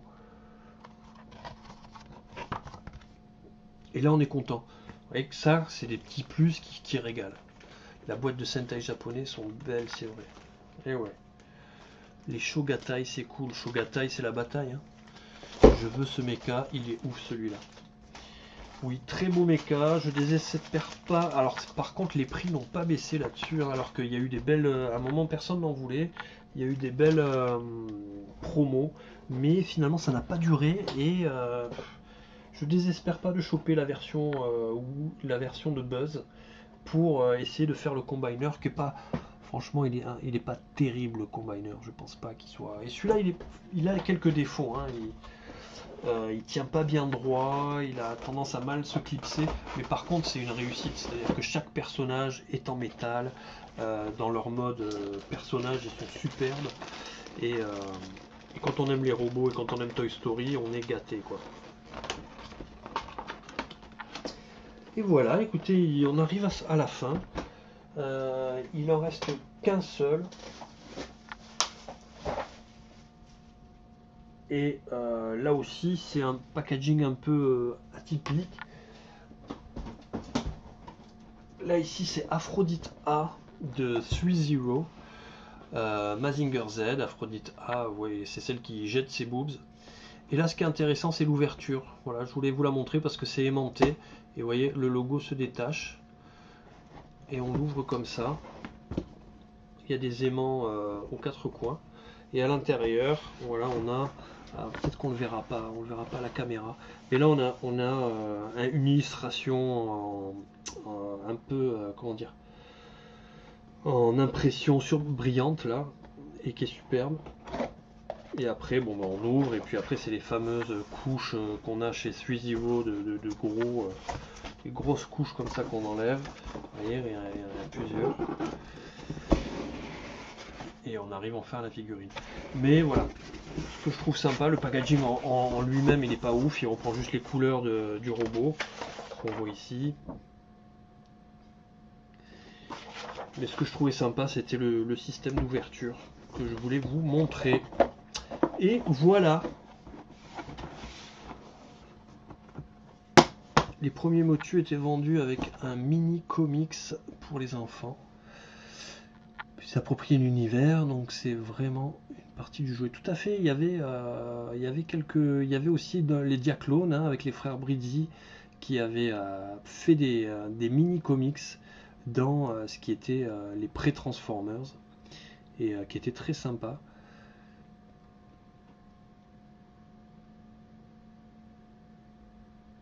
Les boobs laser dit Playset, tout à fait. Enfin, ils n'étaient pas laser, ils étaient éjectables. Et elle avait aussi des boobs vraiment missiles. Et je crois que Mazinger s'accrochait pour voler avec. Complètement improbable. Voilà les guys. On a fait le tour de mes packaging que j'estimais dignes d'intérêt pour parler de cette spéciale packaging. Fêtez les 8000 abonnés. Merci. Merci à vous. Voilà, 8 ans, 8000 abonnés, c'est quand même une belle aventure. Surtout quand on parle de jouets obscurs, vous l'avez vu, hein, on parle de beaucoup de choses, je vous ai montré beaucoup de choses qui sont finalement pas si communes que ça, ou qui n'ont pas parlé. Il y a des licences connues, il y a des choses pas connues, mais moi c'est ce que j'aime faire partager. Alors forcément, ça intéresse moins de monde que si je parlais de très grosses licences que tout le monde connaît et qui rappellent des souvenirs, mais c'est mon parti pris. Donc je suis très content d'avoir mis 8000 abonnés alors que je parle de sujets obscurs qui ne peuvent ne pas intéresser tout le monde. Donc je remercie tous mes abonnés. Et puis c'est parti pour une année de plus, hein. Pour une année de plus avec, j'espère, finalement un peu plus de licences connues, hein, parce qu'il va falloir que j'y vienne, hein. Finalement, parler de trucs obscurs, ça a ses limites, mais voilà, j'aime aussi des choses très connues. C'est moins vers ceux vers lesquels je vais en priorité. J'aime bien creuser des choses un peu obscures et investiguer dessus. Merci à toi pour cette soirée, avec plaisir. Génial, merci pour cette découverte, mais c'est le but. Merci Pauline et félicitations pour tes 8000 abonnés. Merci à toi Nico. Et puis j'espère qu'on aura plein d'aventures l'année prochaine. Cette année, allez, si on devait retracer un peu l'année sur YouTube, il y a surtout eu TikTok, hein, TikTok qui fait pas forcément du bien à YouTube puisque les gens désertent un peu YouTube, mais je m'y suis mis et c'est vrai que c'est une belle aventure, hein. J'ai rapidement eu plus de 20 000 abonnés sur TikTok juste en faisant des vidéos très courtes. Alors c'est un peu désespérant parce qu'on se dit finalement le temps qu'on passe à faire des vidéos sur YouTube et alors qu'on prend quelques minutes sur TikTok, mais que voulez-vous, c'est les nouveaux moyens de consommer les vidéos. Mais voilà, qu'est-ce que j'ai fait cette année? Je regarde un peu les vidéos que j'ai fait, j'en ai pas fait des masses. J'ai commencé avec un top 10 figurines 2021. Donc ça c'est pas mal, je vais en refaire une je pense sur 2022. C'est quand même pas mal d'avoir ce repère là. Ensuite je suis allé à Marseille faire un geek tour avec les deux amis Nico. Donc là c'était chambé aussi, on a fait tous les magasins de jouets vintage et récents à Marseille, c'était vraiment vraiment très cool. J'ai fait un petit vrai contre-faux sur les RoboWatch de Takara, vous savez ces robots montres que tout le monde a eu mais pas les officiels. Donc étant donné que j'ai vu beaucoup d'escrocs sur Vinted qui vendaient les fameuses montres de kermesse, le prix des, euh, des officiels, ça m'a énervé et du coup j'ai fait un vrai contre-faux pour expliquer un peu aux gens comment ne pas se faire arnaquer. Il y a eu quelques vidéos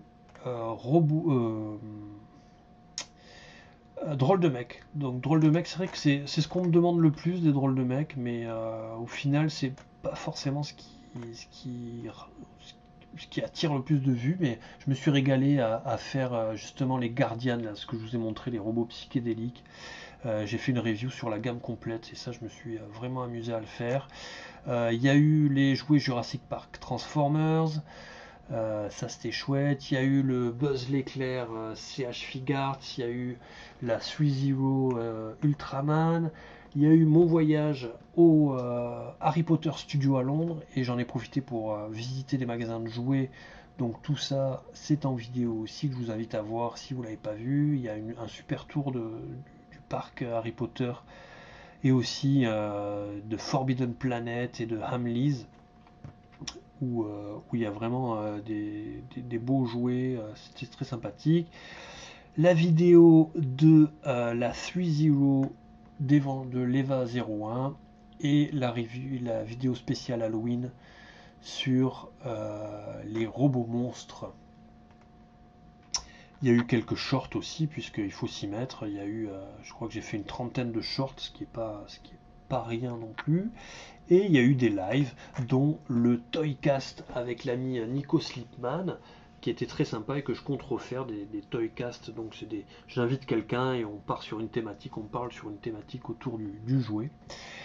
Il y a eu le live de mes jouets les plus fous, qui a bien marché. Et voilà, hein, il y a à venir une vidéo de mon Toy Trip avec Nico Collargol en Espagne où on est allé voir la statue géante de Mazinger Z et on a fait toutes les boutiques sympas de jouets. Ça aussi une belle vidéo, mais il faut que je la monte, ça va me demander pas mal de travail. Je pense que je la sortirai début d'année prochaine. Il y a aussi mon fameux One Toy Club qui est tourné depuis un an et qu'il faut absolument que je monte et que je vous montre parce que ça aussi c'est un beau projet. Et plein de projets aussi en tête et, euh, et voilà, que j'espère pouvoir développer l'année prochaine. Il paraît que 2023 sera l'année Goldorak. Écoute, ouais, s'il y a le jeu vidéo, s'il y a la série, et j'espère, j'espère que ça sera une belle année Goldorak, hein. Le robot Jésus, le truc le plus incroyable que tu as présenté. Effectivement, le robot Jésus-Christ, ça c'était il y a un an, mais c'était assez incroyable, ouais. Ce robot au crucifix. Il me le fallait, c'était un drôle de mec, ça, il fallait faire des drôles de mecs avec ça. Merci de l'avoir regardé. Une vidéo qui a fait un peu polémique, mais j'assume. Oui, les gens sont moins patients pour les vidéos, ils n'ont plus le temps. Et oui, là on est vraiment sur, sur du jetable, hein, niveau vidéo, il faut que ça aille vite. On scrolle quoi. Donc c'est vrai que s'investir dans une vidéo YouTube, c'est plus dur qu'avant. Et puis ça se voit, hein, je veux dire, moi, à mon petit niveau, mais à des niveaux plus grands, j'ai l'impression que tout le monde est impacté par ça. Je sais pas ce que ça va nous annoncer pour l'avenir, mais on verra. Pas le même public sur TikTok. Ouais, je suis pas sûr de ça. Effectivement, c'est plus jeune, mais je suis assez surpris de voir quand je poste des vidéos vintage le nombre de commentaires que j'ai sur les souvenirs que ça rappelle aux gens. Je pense que c'est en train de changer un peu. Il y a des courtes sur YouTube, donc je me suis mis, hein, tu sais, moi je fais facile, ce que je fais sur YouTube, sur TikTok, je le balance sur YouTube, hein.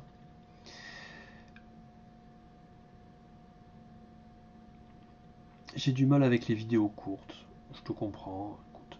Après, c'est une nouvelle façon de faire des vidéos qui peut être intéressante. C'est sûr qu'on n'a pas le temps de développer.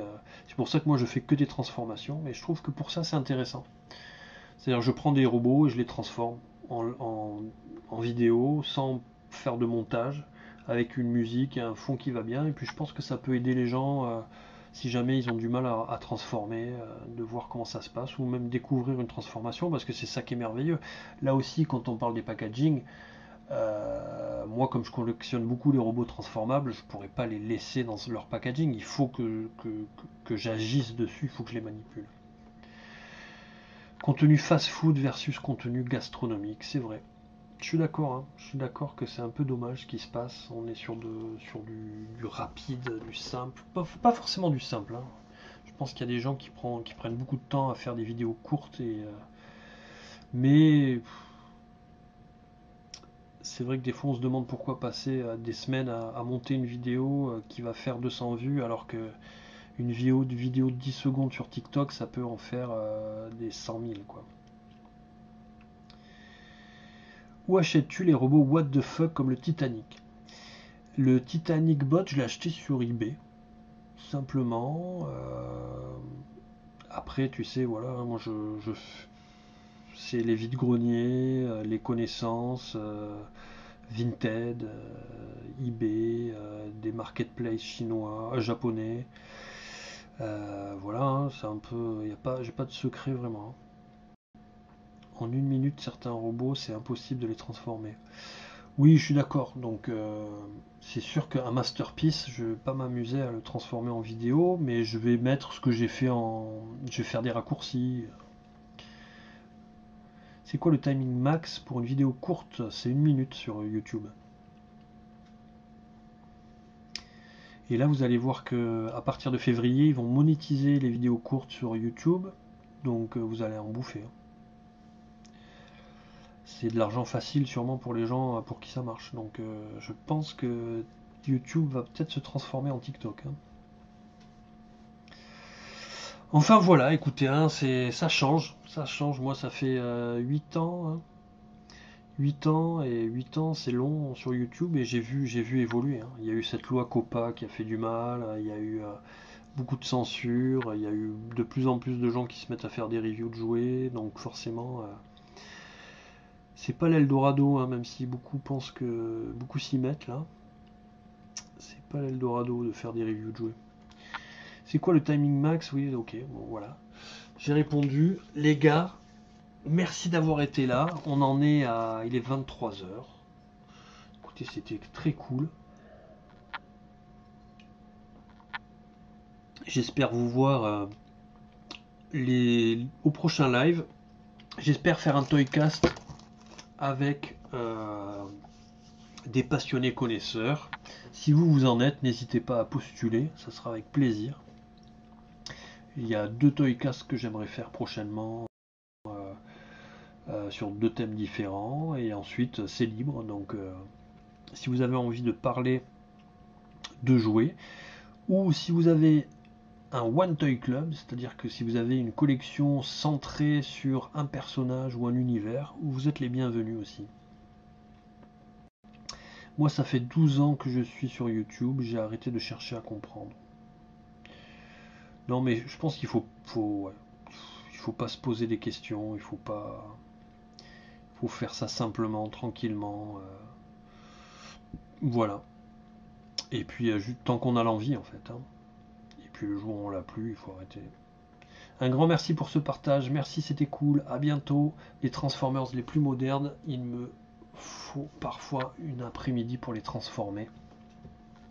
Effectivement, il y a des sacrés bestiaux à transformer, qui sont durs à transformer sans notice. Merci, c'était bien sympa le live. Mais écoutez, merci à vous. Ça changeait un peu les packaging, ça fait plaisir de parler des boîtes, il ne faut pas oublier les boîtes. C'est parfois aussi beau, aussi important que le jouet. Et puis, ne jetez plus. Gardez bien vos boîtes. Moi, je me suis acheté des grosses caisses en plastique, bien fermées avec des roulettes. Et c'est des caisses qui sont grandes comme ça. Et c'est super pratique. J'en ai 5-6.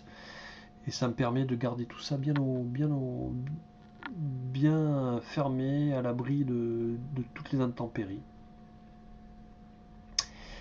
Voilà les guys. Encore merci d'avoir été là. N'hésitez pas si vous avez des jolis packaging, à me poster vos photos sur les réseaux sociaux. Ça me fera plaisir de repartager vos plus belles boîtes à nouveau. Et puis on se dit à bientôt pour une prochaine. Prenez soin de vous.